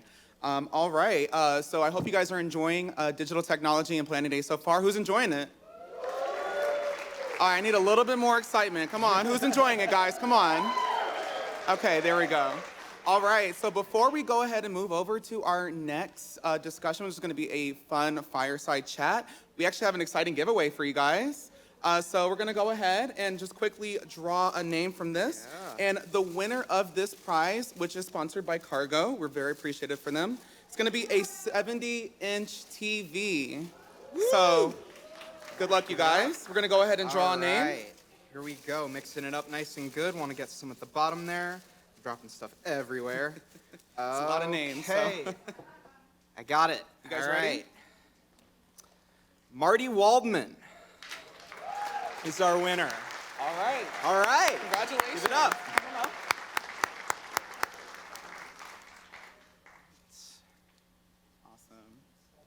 Awesome. We love surprising you guys. Yes, sir. Congratulations. Awesome. Congratulations again. Yeah. All right. Thank you so Absolutely. much. Awesome. All right. All right, and to introduce our next discussion, so we are going to be welcoming up Cargo and AdTech God. This is going to be a very fun fireside chat. It's going to be exploring how AI is going to be reshaping publishing for us marketers and what that means when it comes to trust, the tools that we use as marketers, and the truth that we try to provide in our industry. So without further ado, please feel free to welcome up Tal Albany, Vice President of Global Supply at Cargo, and virtually attending is going to be AdTech God, so give a hand. Awesome, thanks for joining us, appreciate it.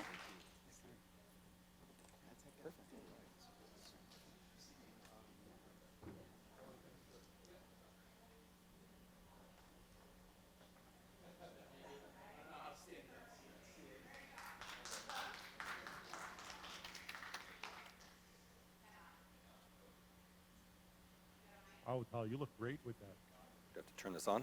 There we go. Hi. It would have been nice if I could shake someone's hand, but here we are.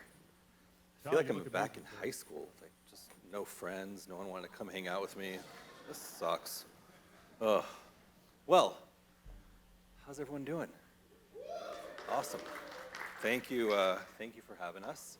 I'm Tal Almany. I oversee our global supply at Cargo, and we're joined here by AdTech God, who obviously couldn't join us today. But you there? Hello? Yes, Tal, how are you? Oh. Thanks for having me. Jeez, that was terrifying. Awesome. Great to not see you. Okay, this is very strange. I'm sorry. Look, this is all part of the fun, Tal. Let's enjoy it. Well, thank you for making me feel so unspecial. And we gave away, awesome, okay, logo, love it. Okay, I don't think we're presenting anything, so I think we're good. Yeah, you can take that. Fantastic. Do I call you AdTech, God? God's a little weird, I think, but what's your government name? Is that like Andy or something? Call me Adam. Let's just go with Adam today. Adam? Yeah. Adam I can do. Adam. Perfect. Awesome. Can everyone hear Adam? Can you hear him clearly? Perfectly. So I guess we'll do a little conversation and we'll chat. Bless you. Let's keep the sneezing down to a minimum, please. Thank you. So we'll talk about AI. We'll talk about publishing, how the publishing world has changed with AI. You know, building trust, building the tools, and just finding out the truth and what's going on in our industry. So we'll do a little question and answer. I'll ask a question, you can ask a question, and yeah, hopefully this is a decent conversation. All right, well, that was amazing, hearing the voice of God, finally, in my life. Just kidding. Someone actually asked me if it was God or if it was AI, but it's actually a person. So if you guys don't follow AdTech God on Twitter, on IG, it's a really great follow. I've probably been following him for a few years, and always trying to figure out who it is. And when I heard it, I was like, I think they're here. I went around the back, couldn't find anybody, so he's out there somewhere. But that was a great talk. I think on the topic of partners, it leads me to this great introduction of who we have next. They've a leader in the programmatic space, worked with big brands, agencies, and on the discussion of a partner, they're if you've worked with Ruben and his team at Viant, you know that they're not only great people to hang out with and have an incredible time, but the partners that you want to have in your corner, especially in this crazy digital space, to win big, execute incredible campaigns. And so without further ado, to talk to us about live sports, here's Ruben Ayala. Let's give him a big hand.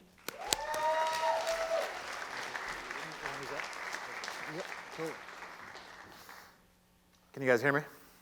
Awesome. I'm excited to be here. Thanks for having me. My name is Ruben Ayala. I am Senior Director of Sales at Viant. We're, as Renee mentioned, an omnichannel DSP. And as many of us here can attest, there's always a lot of themes that are constantly evolving within our industry. Namely, in the last year and a half or so, CTV, AI, and live sports. So of course, I'm going to spend the next few minutes kind of combining all of those and then putting them to action for you guys. Forgive me, I know we're running a little over, so to be succinct and stay on the ball and get us a little closer to networking in the bar, I'm gonna just help me stay on track here. So, quick little poll. How many of us only exclusively watch sports alone at home? That's what I thought. Okay, there's one oddball out there, but it's okay. So over the last decades, connected TV has really moved from an emerging trend to mainstream behavior. And the shift isn't just about those really changing and shifting from traditional cable. It's really about the way that we can now consume content. So I'm setting the stage a little bit about the evolution of CTV and really showcasing the fact that CTV does meet the needs to really tend to what we want. And the fact is that it's growing really, really fast. And what began as on-demand shows and movies has really evolved into expanded into what's really important to a lot of us now, live programming, and that's most notably around sports. And so the result of that really is a hybrid environment that merges reach and visual impact of traditional TV with the flexibility, data, and targeting capabilities of digital. And so marketers, like many of us here in the room, now operate under the means that connected TV is no longer a nice to have, it's a critical channel. And among CTV's growing genres, live sports stands apart as both a magnet for attention and a powerful space for brand influence. So let's go ahead and start with a simple but staggering truth. In 2024, 70 of the top 100 TV programs were sporting events. Any guesses on what the other ones were? I don't know the answer, but if I had a guess, I would say the Tyler Sheridan Dynasty and probably like 5 countries worth of Love Island. Potentially, yeah. And furthermore, live sports continues to be one of the most powerful gravitational forces in television. It's live, communal, which is why we only saw maybe one hand up on how we watch sports. An emotionally charged nature attracts viewers at scale. And that's unlike any other genre out there, really. And so 80% of sports viewers are now streaming that content. And so this represents, again, another fundamental behavioral shift where viewers are choosing flexibility to really align with personalized access and turning to CTV to experience live moments. And many platforms in our space are taking it a step further, not just replicating what was traditional sports viewing, but they're making it much more immersive. So think about the way you can enhance that with interactivity, second screen extensions, and also ultimately on-demand analysis as well. So it's becoming much more immersive in that sense. And it's continuing to grow.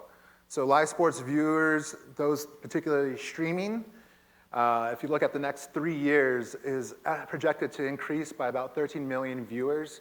Well, if you look on the flip side with more traditional live sports viewing, it's actually looking to decrease around 8 million viewers overall. And so something to keep in mind as well is the fact that CTV has become the new frontier for premium and scalable live media. And as viewership shifts, so does investment. Live sports now represents a large and growing slice of the CTV pie, fueled by both consumer and platforms' capabilities. So what does this process actually look like? If you're a marketer and you're wanting to approach and actually put this in your media mix, historically, from a linear buying perspective, you're talking about upfront reservations, which obviously is the traditional way to go. You know you're going to have a spot in that content, but as we know, there's a different Cinderella story every single year, so there's less flexibility to really move those budgets around and really capture the audience attention. There's high sellout rates because it's ultra competitive, short flights, and it's a bit difficult to forecast. From a programmatic standpoint, you can go live in hours. This generally has high avails, flexible flight dates, and same-day forecasting. That's on a more standard basis. When you add in live sports, there's another layer to that. You need some lead time. There's competitive avails because you're talking about multiple platforms that are supporting this. There's monthly flights and a collaborative forecasting because now you're talking about a relationship between the actual publisher, the supplier, and what you're actually trying to accomplish as a marketer. And historically, it's been a real big pain point. I don't know, can anybody relate to a terrifying graphic like this of just an Excel sheet with disparate information not making any sense? It was never really that ugly. I mean, that streamlined. It was very disjointed to plan for live sports historically. You're working with outdated information. By the time you get these Excel docs, the veils have already been taken up. It's not reliable ultimately. And so as a platform in DSP and the industry, what we're seeing is a lot more complexity being simplified, using several tools to make the ability to fit this into your marketing plan a lot more seamless, giving you pre-forecasted and approved avails to easily choose the sport of your liking that aligns best with your brand, get in those audience and those key cultural moments to actually resonate and drive outcomes. But you can't just stop there. There's always more that can be done. And a key element, especially for any partners that you're considering leveraging and working, is to ensure that their infrastructure is engineered for the surge. Think about NBA Finals last year. You know, you start off here on the West Coast with the West Coast Conference Finals. That game's over, shifts over to the East Coast. That flood of traffic in these environments can be overwhelming to systems that are not built to really support that. As we mentioned, the need to activate with ease, to consolidate, streamline a lot of the details to ensure that your strategy is buttoned up, looks exactly like what you're wanting to see into market. And by partnering with platforms that can actually execute that vision, that's a huge piece. And for live sports, a huge piece and a critical area really for different platforms is you have to be certified. This is a very nascent portion of the programmatic space in bringing in live content. It's nascent for even the publishers themselves. And this is a huge, huge area to ensure that you're getting ensuring that you're delivering exactly where you want it, that your system can support that volume ultimately, and then in turn that you can do a few of the next things here. So we talked about getting things set up, being able to execute that, but as we all know in this macro economy, live sports are great. Historically, if you weren't an automotive brand and you didn't have a massive sponsorship, it was tough to get aligned with some of the national sports. What this ultimately opens up is an opportunity for any brand to really align and resonate with those audiences, but you also still need to really think about what the outcomes are. If you guys were at Spring Fling earlier this year, I briefly talked about Iris TV. They're a video contextual company that essentially works directly with publishers to ingest all of the content that's going on their streaming platforms and be able to understand scene level details that are going to be important to how your media is running, how it aligns with the audience that you're trying to reach, and ultimately what they're leaned in that exact moment. And that's crucial, again, for being able to be flexible as different sports criteria are potentially being vetted for your media plan. And of course, breakthrough measurement. This is an outcomes-based world now. You really view through conversion is cute, but you really need to be able to drive some ROAS, some ROI. As we know, CTV is the highest CPM across the media plan, and so you want to be able to showcase the value behind that to ultimately highlight the value. And of course, with AI-powered tools, there's different solutions to have predictive audiences to understand when those key moments will occur within a game.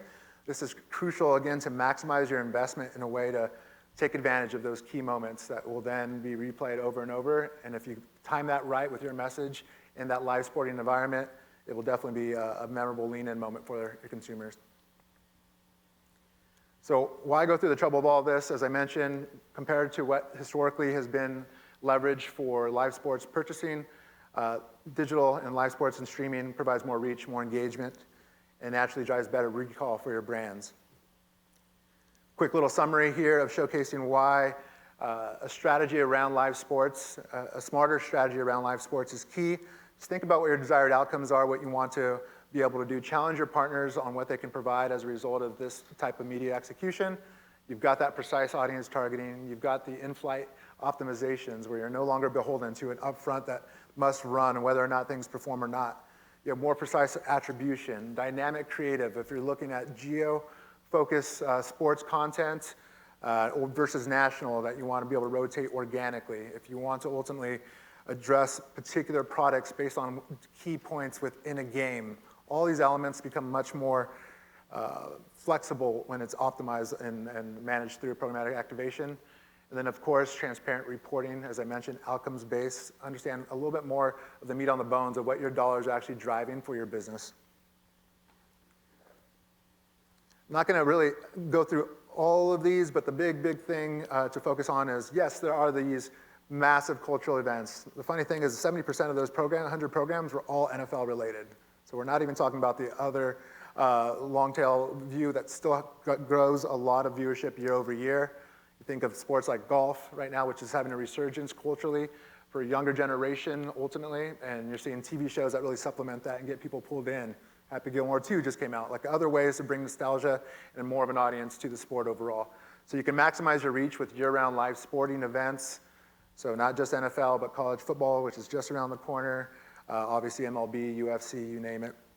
And you can target by the specific sports naturally that are going to be most relevant with the brand and product that you're working to bring out to market. So what becomes ultimately clear as well is that there's, from Premier Leagues to top publishers, premium content is available in this category of live sports. Here. And the ecosystem is robust. There's no question. Scale is not an issue in these environments when it's set and planned correctly. So again, from NFL to MLS, NBA to UFC, CTV provides direct, measurable access to your biggest stages in live sports and on platforms that your audience is already on.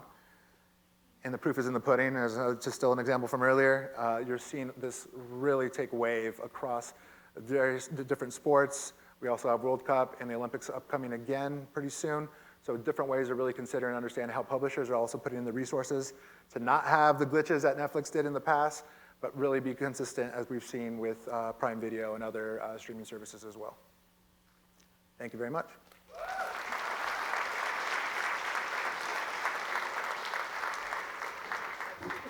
Oh.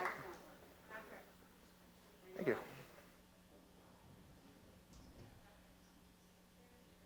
One more time, give it up for Ruben. How many times have you spoken at DTPD at this point, Ruben? I think 4. That's a lot.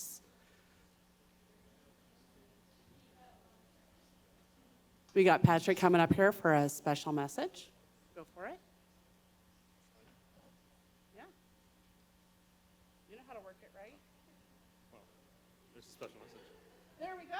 I can't announce myself. Does anybody not know who Patrick is? Right. There we go. Okay, Patrick. There you go. Well, I didn't plan on introducing myself as taking over for Autumn, but I know I've talked to quite a few of you, and I think we've mentioned it for a while now. But I will be taking over for Autumn next year as president, and thank you. I will make this extremely quick. I just want to say it is extremely flattering knowing the amount of people who have come through the LVIMA doors over the past 20 plus years. This isn't done without the time of the people who volunteer and run the organization, so it is extremely flattering for myself to be able to step into this. I remember it was 2016, Lonnie, who I know many of you have known over the years locally in town, Lonnie Dorlack, told me to join LVIMA. Never thought it would have gotten to this point, but I'm extremely proud and excited to continue on the work, and I would love everyone to give a big round of applause for Autumn and the work she's done over the past year and a half as president. Still 4 events to go, so Autumn is still the president. It is not me. Please give her all the attention, all the praise, and I'm excited next year. So yeah, thank you. If there is one thing that you guys all know about me, I am the president, sure. I actually really just take the credit for the hard work that this entire team does. Patrick has really put his all into LVIMA. There's not really a lot of people as deserving of this position as him. I think he'll do an amazing job. I've really taken a back seat to a lot of things to make sure that he is very well versed in all things LVIMA. He's done a fantastic job of pulling together several events already this year. The next 4 will be a large credit to him and the entire LVIMA team. I am definitely not an island of one. I could not do any of this without you guys. And if you do want to continue to see these wonderful events happen, then go ahead and join, be a volunteer, then join a committee, come up to the board, and then one day you too may be the president of LVIMA. And without further ado, I would like to give it away to Patrick to introduce our last speaker, certainly not our least. I enjoy this speaker tremendously, and I'm going to let Patrick introduce him and their team. Have a great night. Yes, absolutely. For those of you who have been a member of LVIMA for some time, this is going to be a little bit of a throwback. We're going to have Casey from now Quantcast. Casey was a LVIMA member for some time, and it's great to see him coming back to lead this fireside chat. And this is a topic for me. I think we all in this room can relate to this. You run a great campaign. You think you drive results. At the end of the day, you have to be able to tie it back to the business. You have to be able to tie it back to results to keep doing it. So we're going to have Jamie Konzelman, who is the CRO of Aptum, and Casey to take us away with our last topic of the day. Thank you, guys.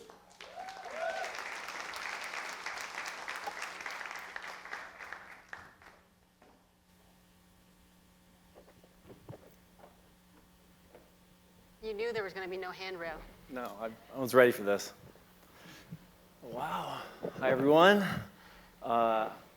I was talking to Autumn, and I said, this is like the biggest group we've had for LVIMA in some time. So she said, go ahead and add like 5 more questions to this list, just so the drink bill wouldn't be so big. So get ready for this one. A couple questions. So Jamie, we met, and you told me that private equity hired you as the CRO. Yes. And I know that's a busy job. I worked for a private equity company before. Talk about, and maybe some of you are owned by private equity, maybe some of you soon will be owned by private equity. Talk a little bit about how that changes the timelines, the goals, really the pressure of your role. Great question. Complex answer. So real quick show of hands just for orientation. How many people have worked or do work for a company that private equity has either come in and out of? So you were acquired, you were spun off, there's lots of talks about it, so it's like maybe about a third. I've been in that spot many, many times. Never did I think I'd be approached by private equity for my first C-suite role to help with a company that they are trying to figure out how to sell. So it's a very different environment. And judging by the number of hands, it doesn't surprise me, right? The number of mergers and acquisitions in terms of companies, it almost seems like that's the playbook today, right? If you can't grow, buy. And with the cost of capital being so cheap, the number of private equity acquisitions has increased year over year since COVID at record rates. So you're like, well, so what? So what does that mean, right? It means the board and the private equity firm is playing a slightly different game than everybody who's in the seat trying to do their job, right? When they buy a company, the buy-side model says, we're going to buy this company, we're going to run it better, I'm oversimplifying, and then we're going to sell it in 3 to 5 years. The problem is when capital was so cheap, all of that research that they used to do really, really deeply on the front end, a lot of times has been shortcut, right? Because there was so much competition for companies and capital was so cheap, just buy it, we'll figure it out. And I'm in a company now that has had 5 CROs in 4 years that had planned on an exit 2 years ago. And I remember my interview process, one of the analysts, who's probably fresh out of Harvard, and his grandfather worked at the PE firm, and he said, well, how do you feel about interviewing for a job where you know there'll be a gun to your head? And I said, well, this is why we negotiate the exit package up front, right? Which everybody kind of got a good chuckle of. But that's the reality is when that is your boss, it means the timelines are shorter, the tolerance is even smaller, and they often don't truly have a way to contextualize the business that they've actually bought, right? Because there's a long way between the investment committee who's looking at a spreadsheet but has probably never actually worked in that industry, and maybe the board advisors who sold some company to private equity, so the private equity firm trusts them and they put them on the board, but oftentimes they've never even worked in that industry. So it's a really interesting dynamic to be in. I sit in rooms every week where they say, well, can't we just get rid of the marketing team? Like those leads are not converting enough. Could you just get those from partners? Or why aren't the salespeople just cold calling and getting enough of their leads? Like, why do they actually need leads? Could we not get rid of the sales commission if they have to get a lead because we're already paying for it on a marketing campaign?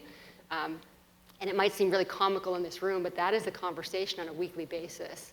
And so it makes the metrics even more important, but it also makes the context of what things live in even more important. So if there's advice in all of that, one of the things that I'm learning to lean into more is the storytelling versus the metrics.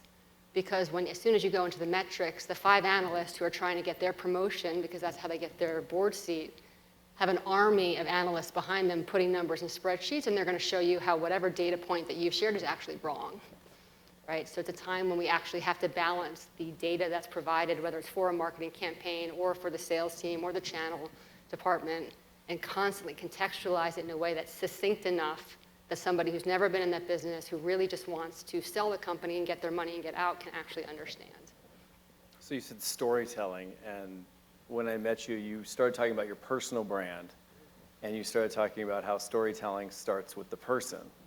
So now that you're in this role, like, talk more about how that personal brand should resonate in the brand for the CMOs, the brands. Like, is it all about the brand telling their story? Is it the person? Is it some culmination of both of those? I think we're at a really big inflection point, especially in the B2B landscape. You know, one of the things I've personally done for probably the last 10 or 15 years, probably because I started as a marketer, right, was really focus on my personal brand. And I thought I was doing that to leave corporate America, right, hang up the shingle, be a life coach, and not have to deal with sort of the circus, right? What I never imagined, which happened over the last 3 years, is when I published a book that I thought would ruin my career, my brand accelerated, and suddenly that wasn't about leaving corporate America because there were these opportunities to step up, right? I've been promoted 5 times in ways I never imagined in less than 3 years because of my personal brand. So I'm really passionate that sellers and marketers and really, especially our product teams in tech, spend time on their personal brand, but I know it's very controversial in some big companies. The last 2 companies that hired me were a similar situation, private equity firm, bought a big tech company, trying to turn it around, understanding why it doesn't work, and saying, oh, you've got a great leadership brand. You can help train our salespeople. It'll be really great. And not within less than 30 days at those last 2 companies, the CMO, the chief HR officer were coming to me and my boss and saying, wait a minute, Jamie has too much content online about her. It needs to be all about the company, right? Like it needs to be 80% Rackspace, 20% Jamie. Why is she posting about like speaking and her passions? And so it's a really interesting dynamic when people have different perspectives. Right now, I have a program in Aptum that we've developed with our social media marketing manager and the CMO to help the technologists develop their brand because it humanizes the corporate brand and people buy from people, right? And we're in a day and age where people are so hungry for that humanity and the number of clicks on ads at top of the funnel is getting more expensive and less predictable, so there's less and less leads. But every time we sort of help one of our product team get up on stage and tell their story and they're seen as the expert, 10 people come up after the conference that turn into true leads that actually convert in a shorter time frame because we've developed that one-to-one relationship. But I'm fortunate that the company I'm at right now is very small. We're a $100 million company where most of my career has been spent at $5 billion, $10 billion, $40 billion companies. And I have that purview right now because the CEO gets it, the board gets it, but that's not the case at, say, like an IBM or an Accenture, right? It's very locked down. They've got their brand persona and their font and their color, and there is no space at many of those firms for an individual brand of an employee. But I'm living proof that when you have a personal brand, it can catalyze your career, and then it can amplify the company brand and the market and the reach, right? When I started running just little tests on LinkedIn through my personal brand with some automation, specifically targeting CIOs, I've gotten more leads and questions than any of the ad campaigns that we've run. But that's something that's still evolving. Okay, yeah, so we're going to see a lot more personal brand on I think LinkedIn so. than we ever see. And so do you push that all the way to Instagram or other places, or are you thinking that that personal brand for the corporation should just be on a LinkedIn or some professional manner? I think it just depends, Yeah. right? There's no cookie cutter way, and I'm not the marketing expert or the social media expert. Yeah. But for me, it's about integrating, and I tend to think who I am as a person is 100%, Mm-hmm. but my job is going to be a piece of me, right? And Yeah. so I try to just kind of mix it up. Okay. Well, and you're the CRO, and the CMO actually reports to you. Correct. So with that, what is it that you're teaching your CMO about revenue, and what's your CMO talking to you about?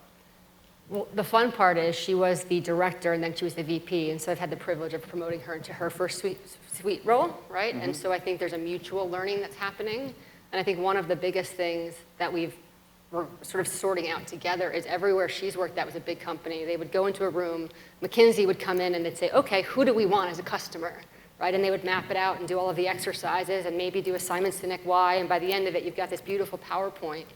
And all the campaigns would be driven off of that. And then the salespeople would come in and say, well, but those people have never actually bought from us, right? And so there's this disconnect of a mentor of mine one time called it like looking at your belly button. You're so internally focused that you miss that pulse of the market. Mm-hmm. And because we're so small, the CMO and I can sit down and say, okay, what were the leads that are converting the fastest right now? How is that different from who we thought our customer is? And it gives us a chance to test and pivot so much faster because we're an integrated team.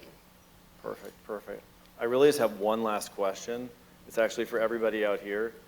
Everybody who's in sales and flew in today for LVIMA, could you raise your hands? Okay, everybody who's not raising their hands after we have the bar tonight, no, keep your hands up. Everybody needs to see these are the people that you need to meet at the happy hour. So after the bar closes, you know where to go. I know the bar is right in front of us, so we're the last one. So thank you for the time, and I hope everybody enjoys themselves this evening. Great question. Thank you. Thank you. Thank you.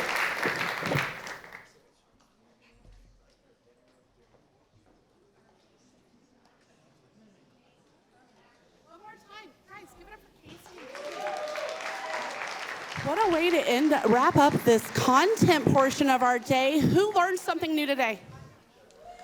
Who wants to learn something more about something they learned new today? Who plans to talk to one of our beautiful sponsors and or sales reps about something they learned today?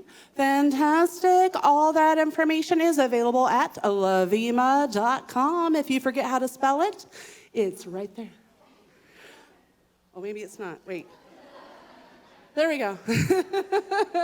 You guys, hey, thank you everybody for having a wonderful time, for being so professional and complimentary for all of our speakers and guests. One more time, everybody clap really loud for all of our sponsors. We can't do it without you. If you haven't sponsored and you are in a sales role, you too can be highlighted and spotlighted at a event or at our LVIMA website, LVIMA.com, just by simply speaking to this wonderful young lady right here, Miss Brandy Fior. We'll hook you up. And one last time, let's give it up to all of our committees, all of our volunteers, and everybody that makes LVIMA happen behind the scenes.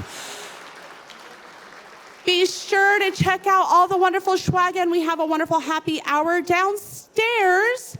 If you forget where that is, just follow Chuck or Ben or Jake. They are all heading right there. And again, thank you guys for your time, and thank you, LVIMA, for giving it up. As always, best DTPD ever.